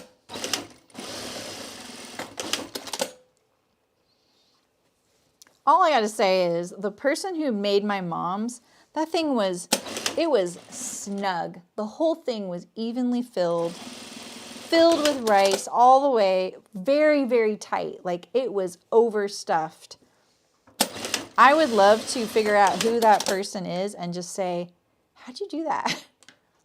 Hi, Zach. What if you ran the sectioning long ways but not end to end and then fill it? On the rectangular one? Ooh. Yeah. The only thing, you know what? That wouldn't work, Zach. Shoot, I loved that idea for a second.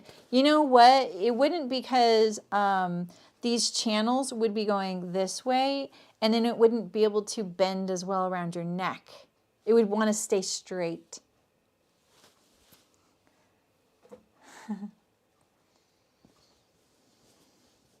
You just overfill with rice. I could not overfill. I was like, that section's full, that section's not. This section, it's almost like the bowls of porridge. One was too big, one was just too small, one was just right. It was a little frustrating.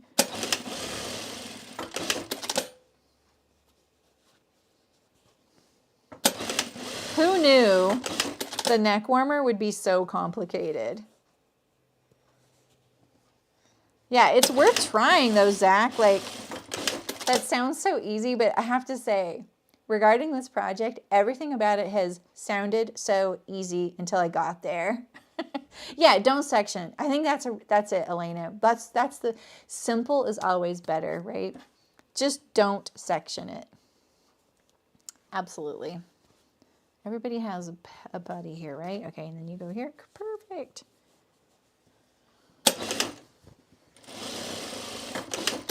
Boy, the automatic back tack for something like this it's just so great, you know? This is when I want to be like, industrial machines are better.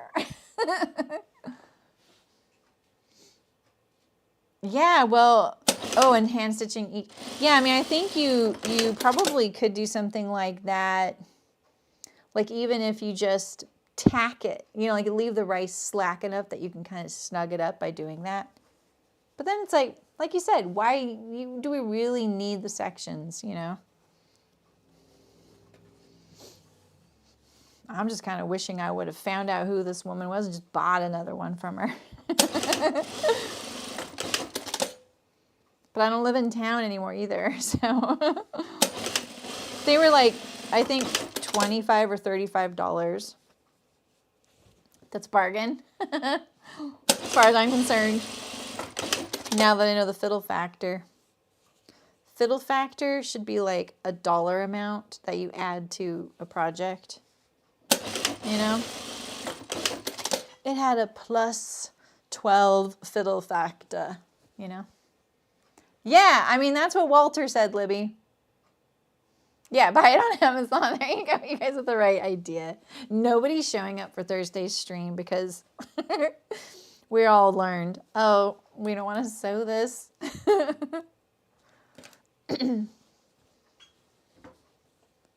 Oh, that's awesome, Elena.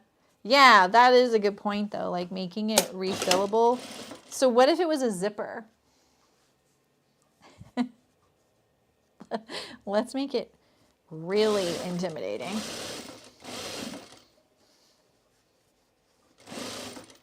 I did clean up all the rice. I kind of told myself, I was like, you know, you should probably clean all this up after the neck warmer video. And then I was like, I can't take it. So I cleaned up all the rice. I'm really glad I did too, because when I walked in today, I was like, oh, nice. I left it clean.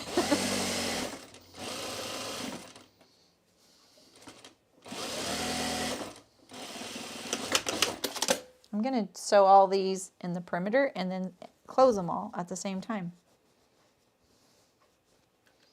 Like I said, I'm only notching the end there, the 2 inches before the knot, the dart, and then starting.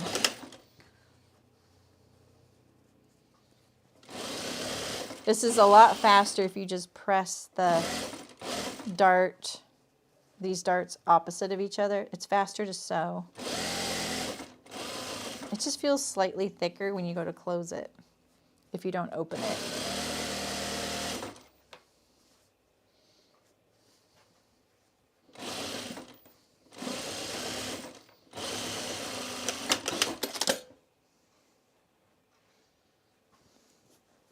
Oh yeah, you'd need an all cotton zipper. Exactly, it won't work. You can do, well, you can't do Velcro. Shoot. We're doomed.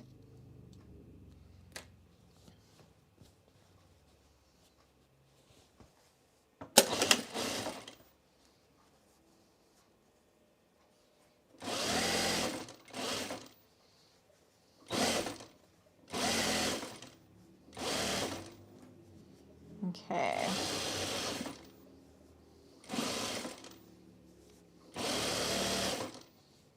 I got a lot of these. I will have gotten a lot of these done today. I'm pretty happy with that. More than I thought. Maybe I should have cut all of mine out. Well, I'm not there yet either. I still have a bit to go here.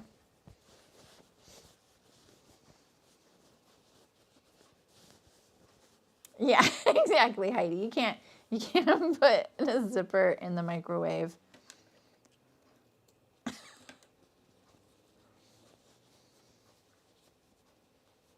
Yeah, exactly. You can just pop open your hands. Hand stitching would be the best. It would just be the best because you could just undo your hand stitches pretty easily. So many things are filled and then hand stitched shut. Like if you ever, like I have to remove all the squeakers from our dog toys because my dog, he ate one this past summer and it cost us so much money that now we remove the squeakers and then I sew it back together. And it's not, if like once you start like looking at those little stuffed animals and stuff, all of them have a little hand sewn hole that you just can't see past the fur. They're pretty clever. So it's actually a really easy task when I have to do it. Basically sucking the joy out of my dog's toys. Removing the squeakers. He's like, I don't want this thing. You just remove the best part. You know?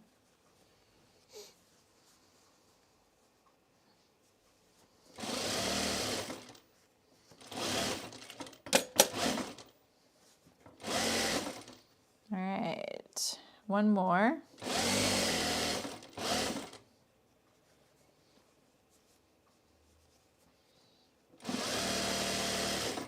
I'm so glad I figured out the whole how to schedule a stream thing. Their instructions on how to do it are truly terrible. And when you Google it and you look it up on YouTube, everyone misses this one key step.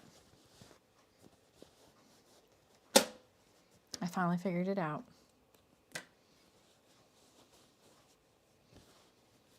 And it's kind of nice. It makes the start so much faster.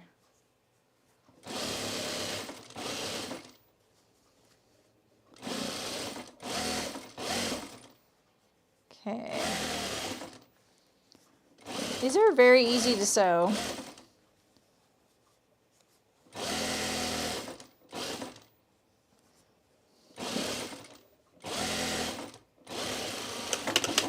All right, let's turn them, edge stitch.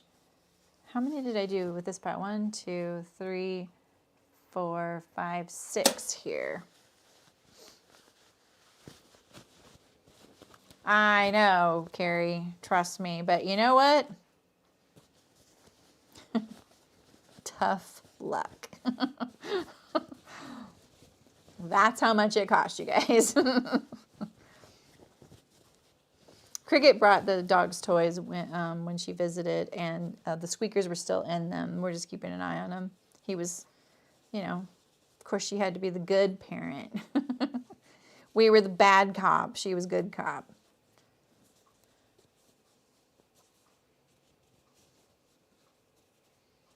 Okay.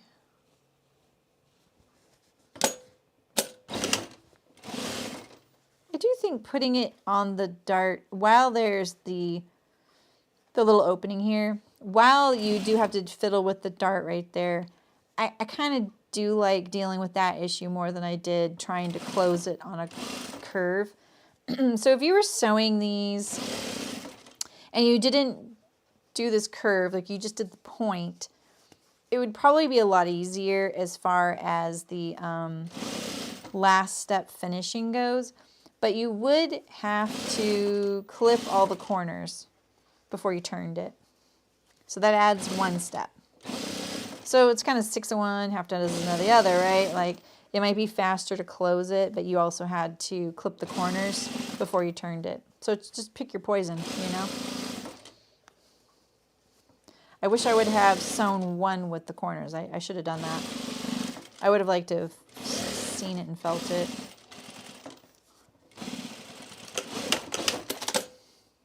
I keep backstitching, and then when I end, it backstitches for me, and I forget. Like, it's all flat.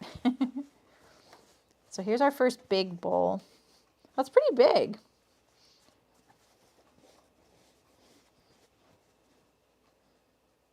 If you did these really shallow, darts really shallow, You could do this for a plate.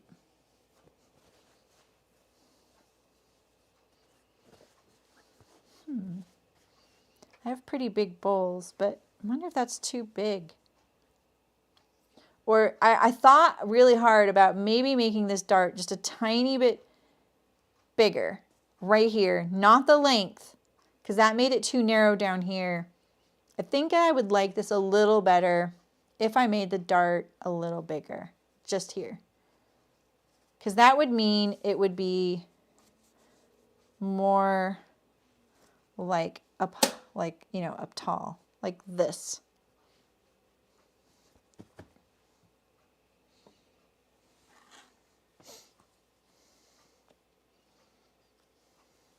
With fish gravel. Oh. That seems like an ideal beanbag gravel. You know, like for an aquarium? Is that what you mean? Wouldn't it be a placemat? Well, I was saying keep the dart. Just make it really short. Or a pot holder. It would just be a pot holder at that point. See, my engineer's brain is over-engineering again. The flare is happening because of the stitching. I'm not even doing that, Elizabeth. Because it doesn't flare until it, you know, like, see, that's not flaring. Not like it does once it's stitched. Before stitching, after stitching. This is a little bit, it's that curve. I don't know. I mean, it's supposed to be a point. It's supposed to be like this, a point. I just didn't like the point. Okay, Barbara. Maybe see you tomorrow.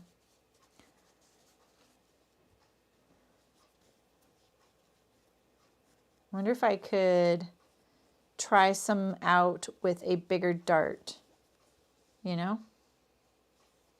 before I finish those. Oh, I already sewed around the perimeter. I could do it on my others that I haven't sewn yet, that are over there, that I didn't cut. Should we do one of those? I'm kind of curious.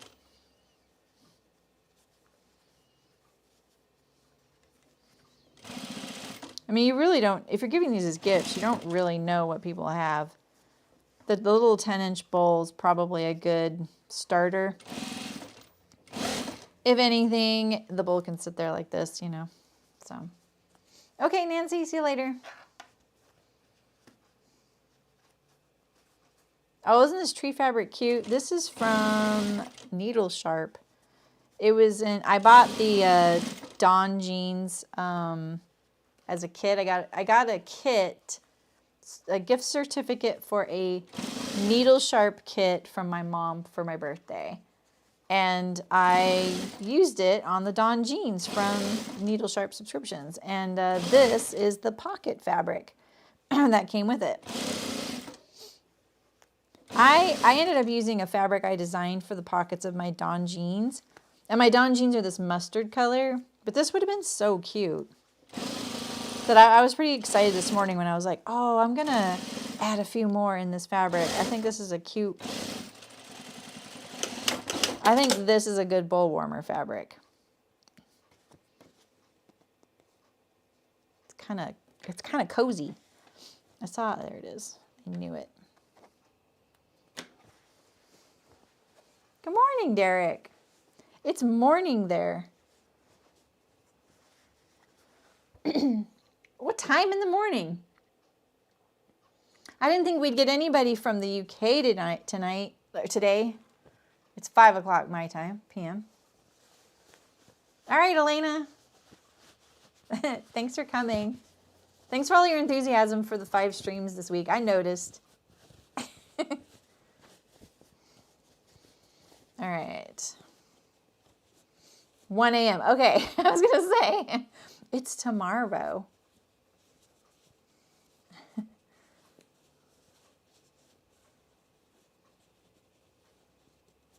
Okay.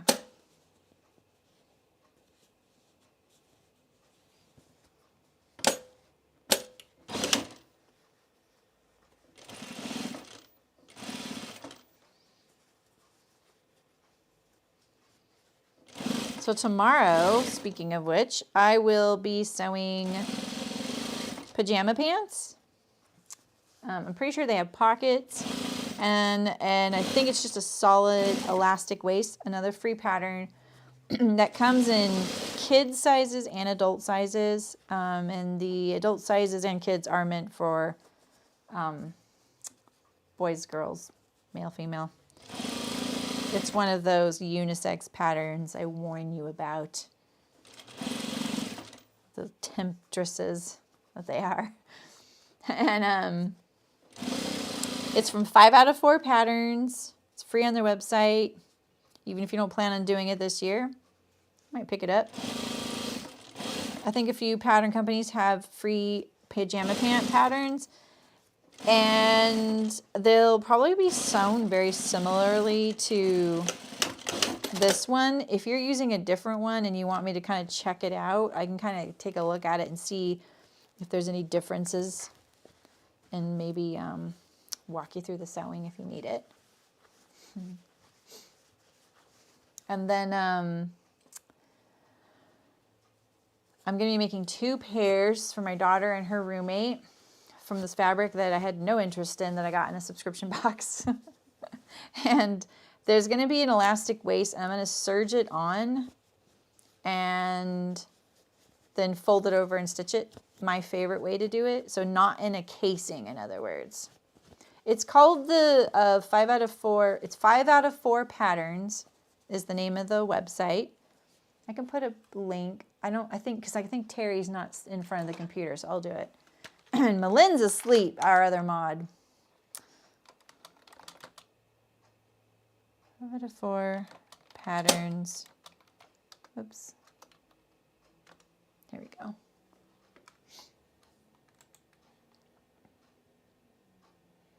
Okay, so here's the adult one. There it is, okay.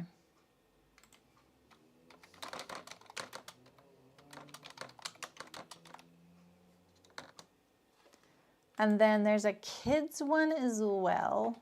I've made the kids one and I've already streamed that. And it was earlier this year. Oh, I found my video for it.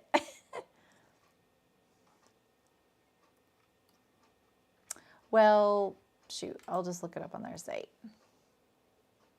Kids.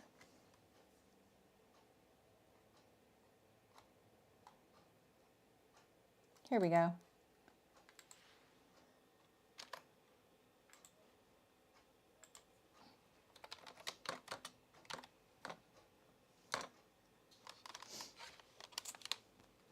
Oops. That would be funny, Melody. And nice. That would be good. You just made me panic that I didn't wash my fabric, but I did. I am super prepared for this week. You don't stream. It's for woven, but you could use knit. I think that would be fine. 5 out of 4 patterns is known for doing knits. A lot of their patterns are for knits, so I can totally see why someone would even ask that. I want to do this from this side, actually, from the rainbow side.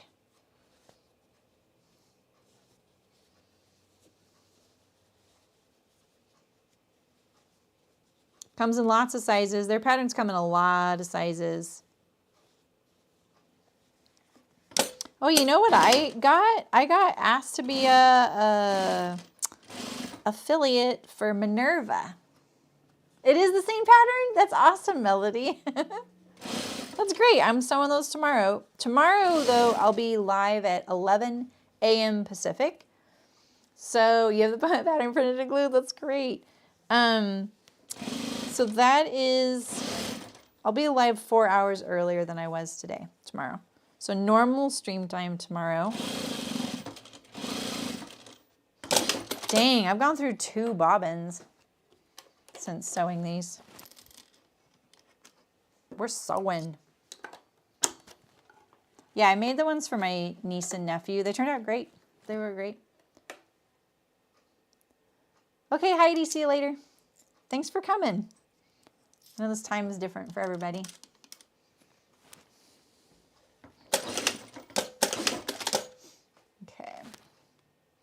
I only have 2 more here, and we're just finishing the edge.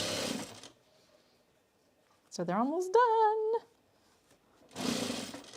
Dang, it's only 5? Nice. So I've got 11 of these done in less than 2 hours. So I was even doing pattern work and cutting them out and getting them like situated, you know, like getting the, I'm about to get the hiccups, I can tell. I keep getting them lately. So I did the darts, I trimmed them up, and then we sewed them. The sewing was definitely faster, right?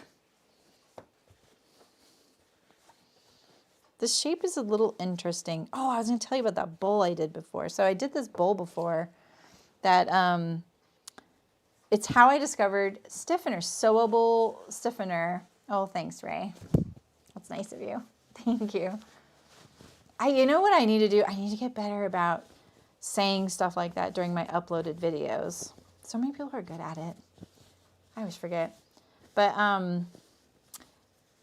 it was this book on how to make bowls, and I was just smitten with this whole idea of making something kind of architectural, you know, and concrete like that, because it was new. It was like this Stiffener was amazing, you know.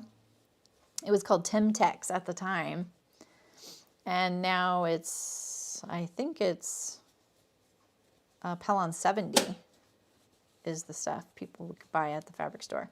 But what it was it was a bowl, like you made a circle, and then you cut lines, curved lines down. You lift a circle in the middle, and you cut curved lines down to that, right?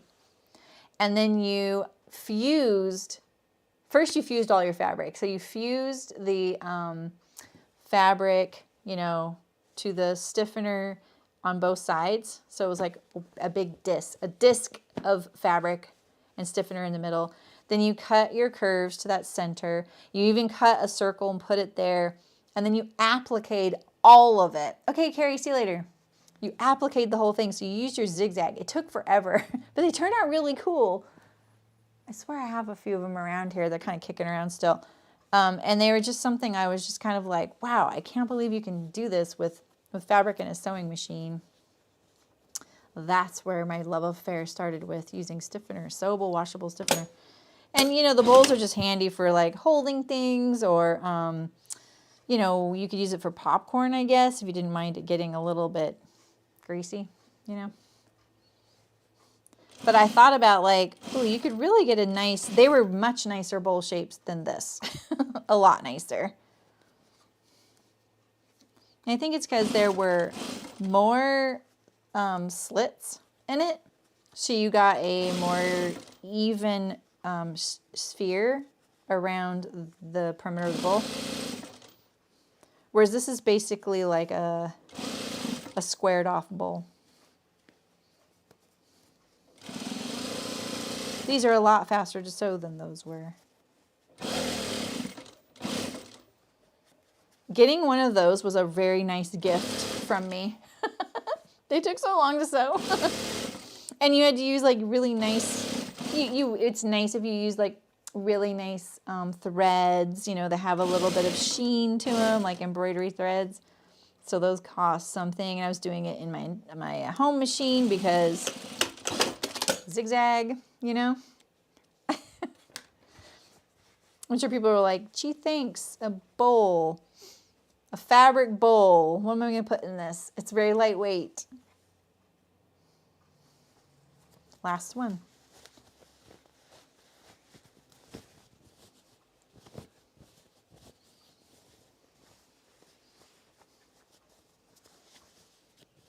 I love this bandana print. I've wanted to use it for forever.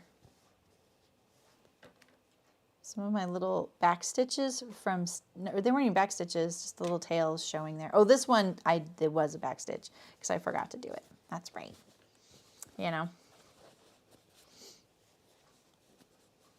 Oh, I have a picture of those pajama pants here too. I should start talking about those. So yeah, these are them. I'm not a fan of their photography. Sorry. I feel like they could have a couple of just very nice, simple pictures. It would help the patterns a lot.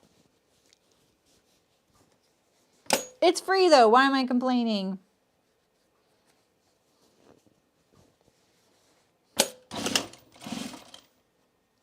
But yeah, I think, and see there's no flat sketch. I really need a flat sketch. This isn't the whole thing. This is what they look like. So you could do with or without a draw cord, shorts, and then pockets. They're basic.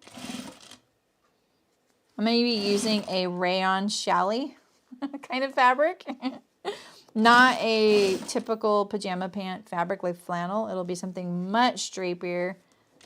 I guess they could wear them as pants if they wanted to, but they are going to be like lounge pants.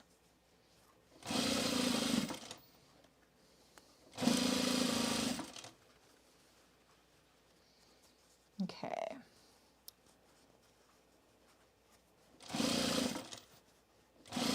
This fabric is so much cuter in person. It's a little bright. It's a little more golden in person rather than yellow. I always love this color.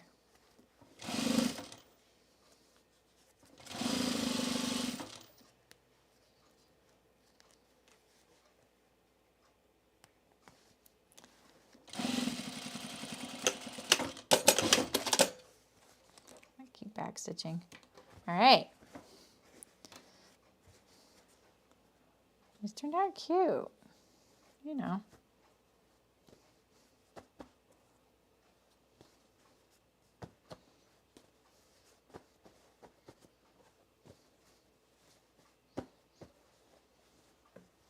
Not bad.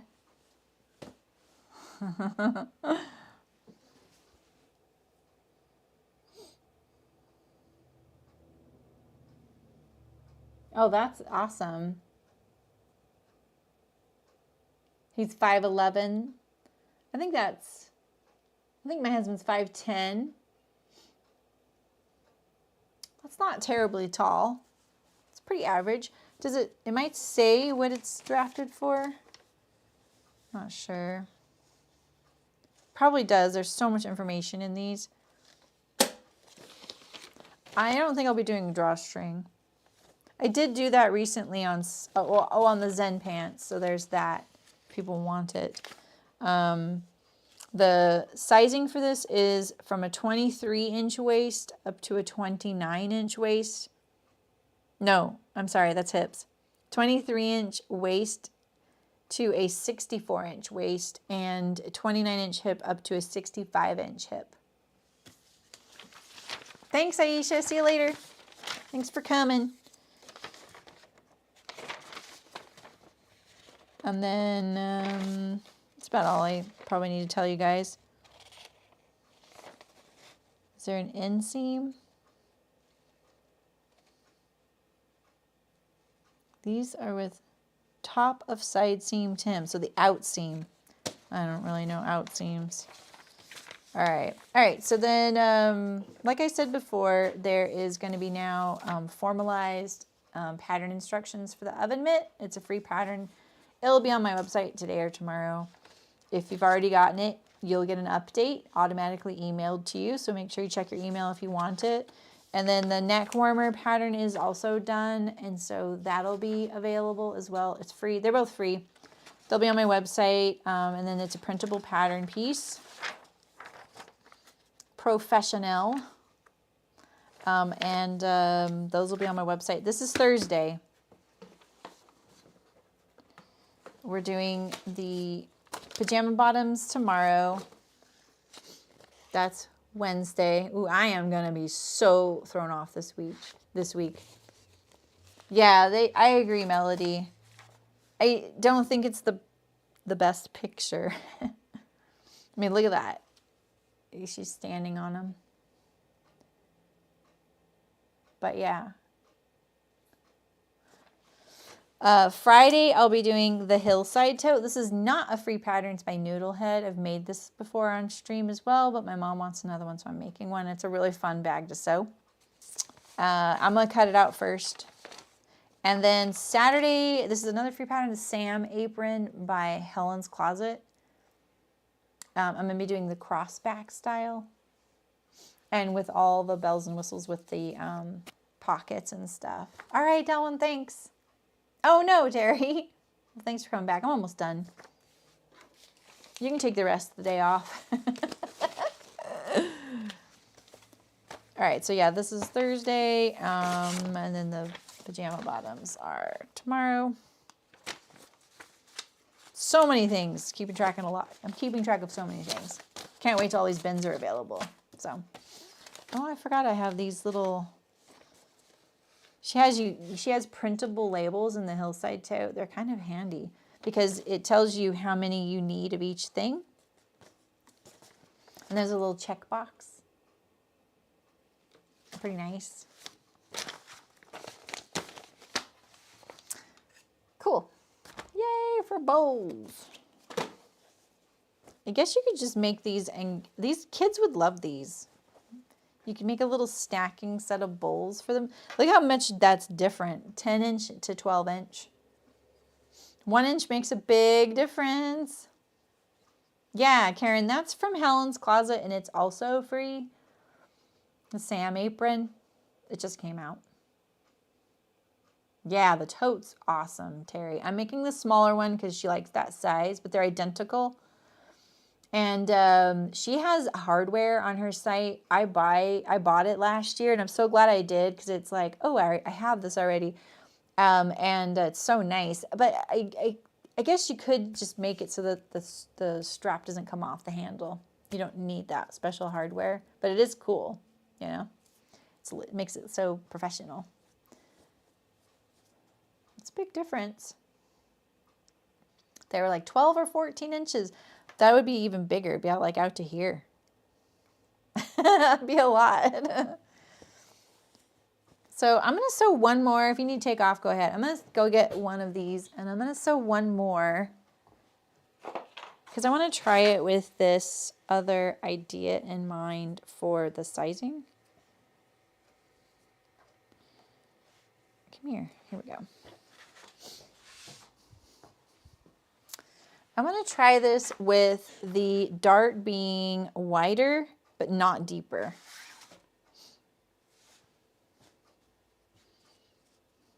So I'm just going to try one more. I kind of want to see the difference. I think I have like 4 or 5 of these left. So, you know, I could maybe do a few with that other change in mind.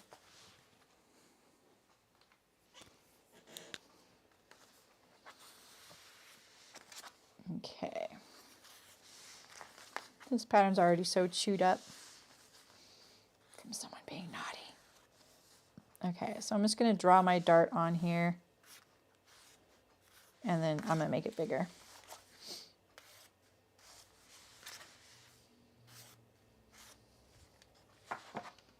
So if I made it, what do we think?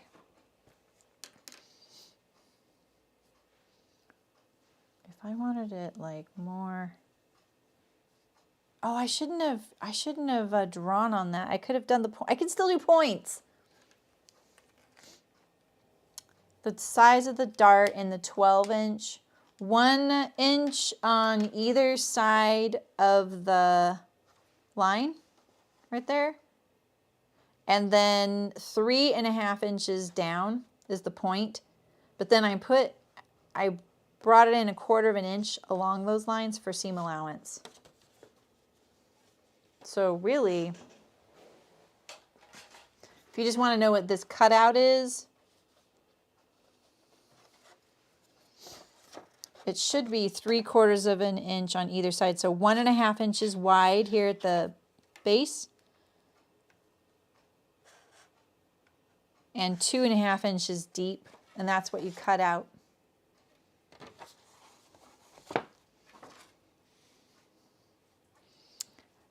So I feel like I'm losing 1/2 inch on each of these. would be like this. 1/2 inch on, that might be enough. Let's just try it 1/4 of an inch more.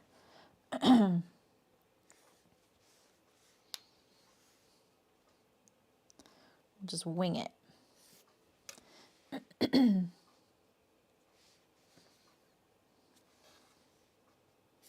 Same depth. This isn't very sophisticated. Like the fact that there's only 4 darts to make a sphere, you can't hope for much. If you really want a nice like spherical bowl shape, you're going to need to add more shaping than this. You know? Okay. I wish I would have realized that I could have done the points, you know?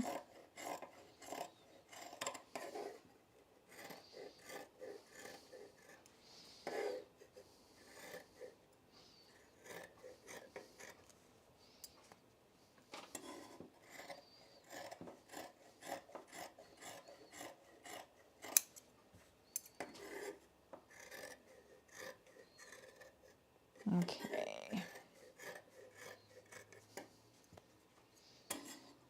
I could get so nerdy about a project like this. I love things that are like 3-dimensional. You know what I want to sew, and I keep forgetting that I want to sew. I want to sew something by Patterns by Annie.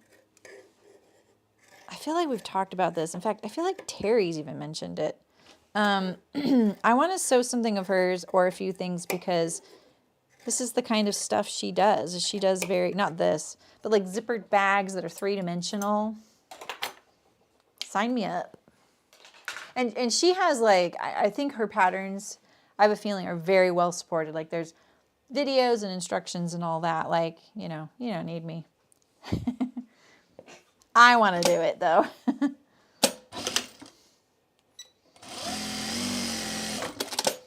Okay, we'll still do our crosshatch.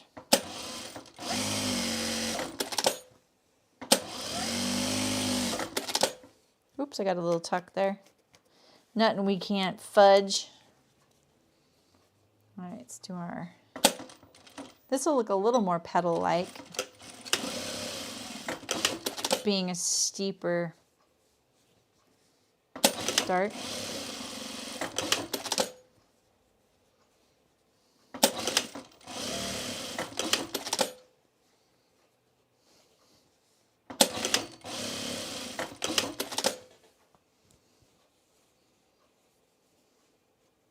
Oh, the dogwood apron. Nice.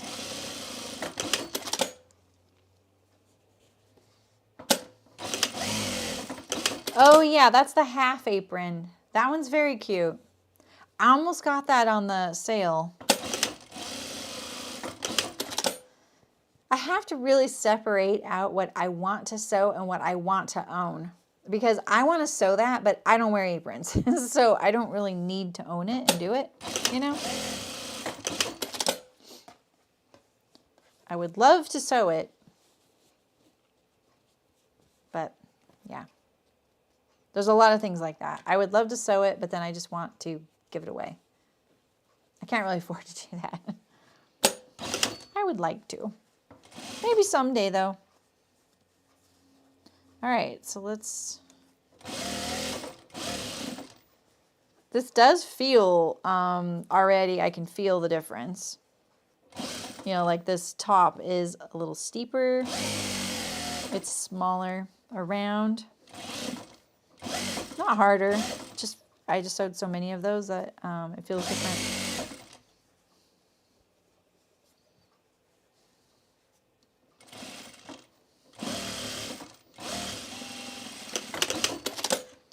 Keep back tacking, and I don't need to. A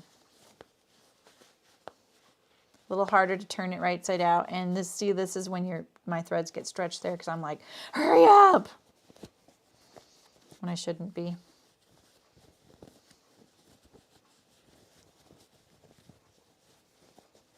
Okay, press all these little curvy curves.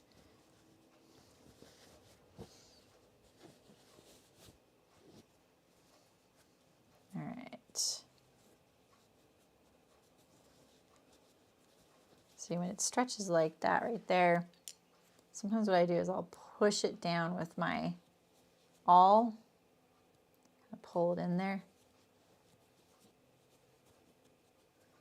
to kind of put it in line, put it in a straight line again, and then hide the fact that it's stretched out right there.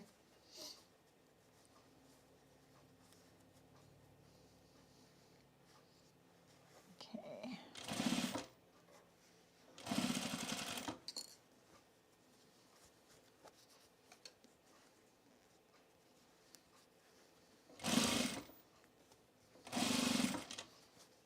So I put a call out for hashtag reviews, like live hashtag reviews recently. If you want me to look at a pattern you're thinking about doing, I thought it'd be kind of fun to look at those. And I got a few, so I might just record it because there's just a few. I can't imagine that the people that actually gave me, I know Nancy was one of them, that all gave me a hashtag would be there, you know? So I thought maybe it would be better if it was just an edited, shorter video.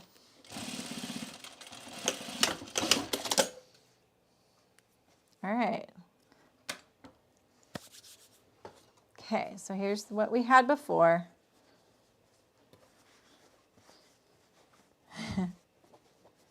Okay. I kind of like that.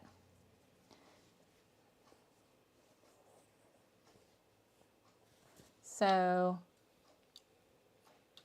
the lighting's pretty terrible this time of day, huh?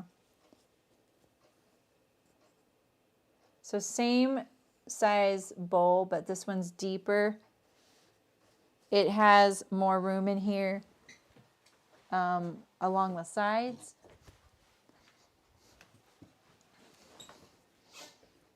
See, this one's a little flatter.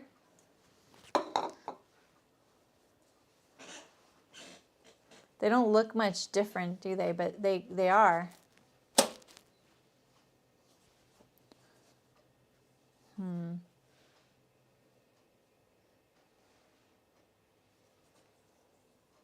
So this one's flatter. Can you see it?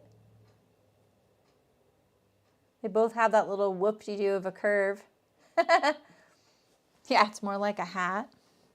It's still pretty narrow for my head. But yeah.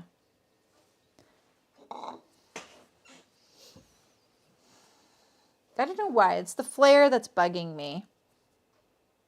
It's cute, you know, like.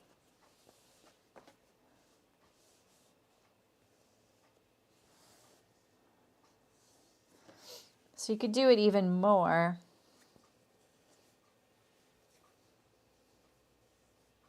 They look really nice, though. I think the stitching makes it look kind of nice. Oh, I didn't even think. Oh, look at that. I wish I would have positioned my dart better. Yeah, I'll do the experiment work for you. I don't want to experiment on all the others. But then I'll be like, what if I find one I like better? And I've sewn all these. See, this one feels, there's a lot more gap right here. You see that? Whereas this one the gap is there, but it's up higher along the bowl. I'll push the bowl all the way to the edge there. Whereas this one feels a little still like the profile of these sides are like, they're like a flatter slope. This is a steeper slope. Yeah, so it's like a little wider there. But yeah, it's not much difference. Did you? Nice. That's awesome, Ray. That would be kind of cute to do a star here. Too bad it's not 5 points. You could actually, manage to pull it off without thinking. Yeah, it all depends on the bowl size. I agree. I think visually, I would like it to be just more bowl shaped, And you would need twice as many darts for that. That's what it would take. So you could put the darts right here at the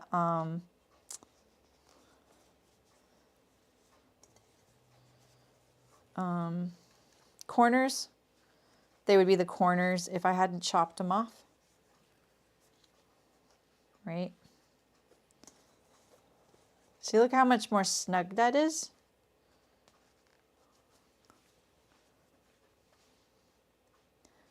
Honestly, that's kind of cute. Like, I'm kind of tempted now to stitch right here. But you see the difference? Now you're getting something that's really nestled in there. Look at that.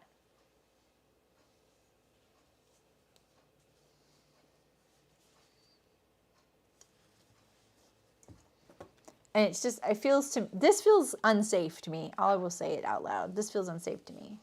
It feels too loose. Maybe here this would feel less. It just feels too short. So yeah, I think it depends on your bowl. A lot of bowls are not shaped this way. They are shorter. This, I think, is a classic soup bowl shape. Have you, Terry? Okay. Yeah, I'm still here, Nancy. I'm about to be done, though. Yeah, I think you could, Ray. I think, ideally, you'd want darts there. So did they just do this? Like, I'm just going to try it. All right, so I'm going to do a 1/2 inch. Oh, shoot, that scared the you-know-what out of me. I need a ruler. Let's try and be a little bit consistent. So do they just do that? This is a little triggering for me. I don't know about this little flappy flap, but it's a start, right? Why am I experimenting on this beautiful fabric bowl? I like this one. I was waiting for that automatic stitch thing again. You could fold them back and then, stitch it down like this.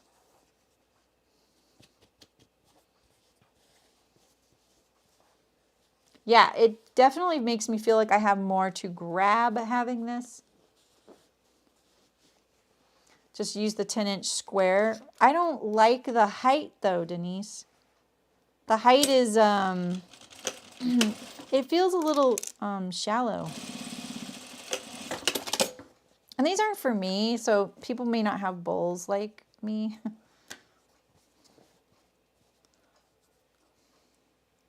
Flappy flap.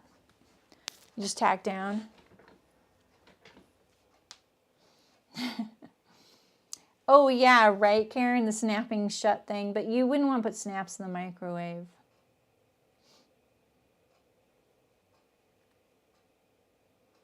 Yeah, I think, Denise, I think you could do that. Like, I think if I did this to this, I would like that better. And maybe a 10 and an 11-inch square. Not a 10-inch square. You know what I mean? But I think you're right.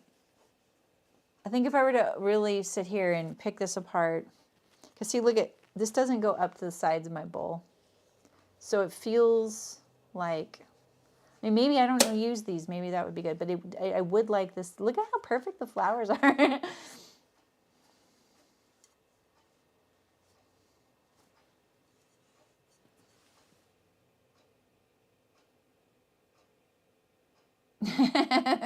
No. Yeah, the snaps won't work. They won't go in the microwave. We got to remember that, right? I'm just going to stitch this down.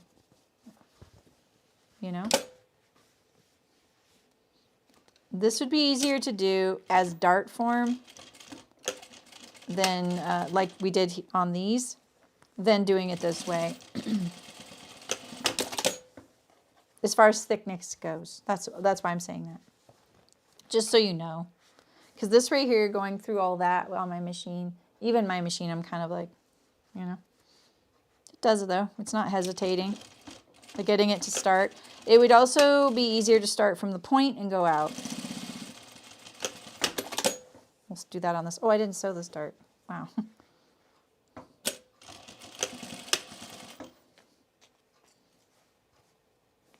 Shoot, I didn't make sure that one was in the middle. Dang it. It's almost like I did the others. All right, let's sew this one from the point out.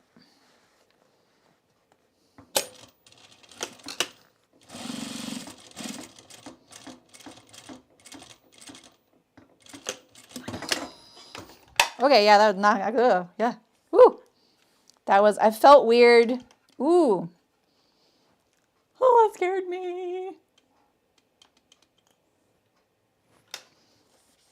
May have to call it there.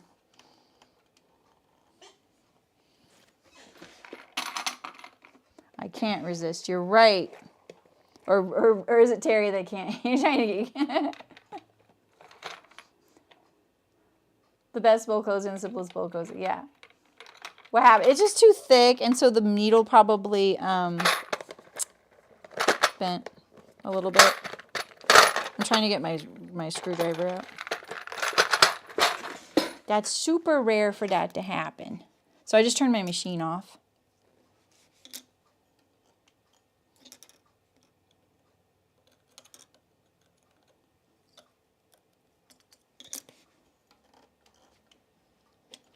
I can't even move my, I can't move anything. Whew. There we go. That scared me. We've only had like 2 scary things happen with my machine on here. Look at that. Can you see it? I have the auto focus off.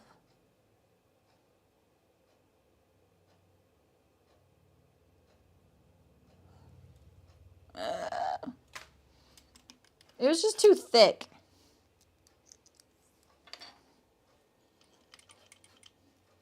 Everything looks okay now. I hope. I hope. I'll double check it.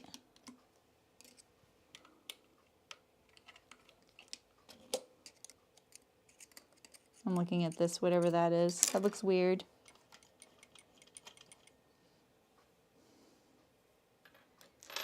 Well, you know, I thought I was making it easier to go from the dart down to here, but apparently that wasn't easier. I do like this, though, with the stitch down darts, but I don't think I'll be doing that. So definitely don't do it that way. I would sew the darts.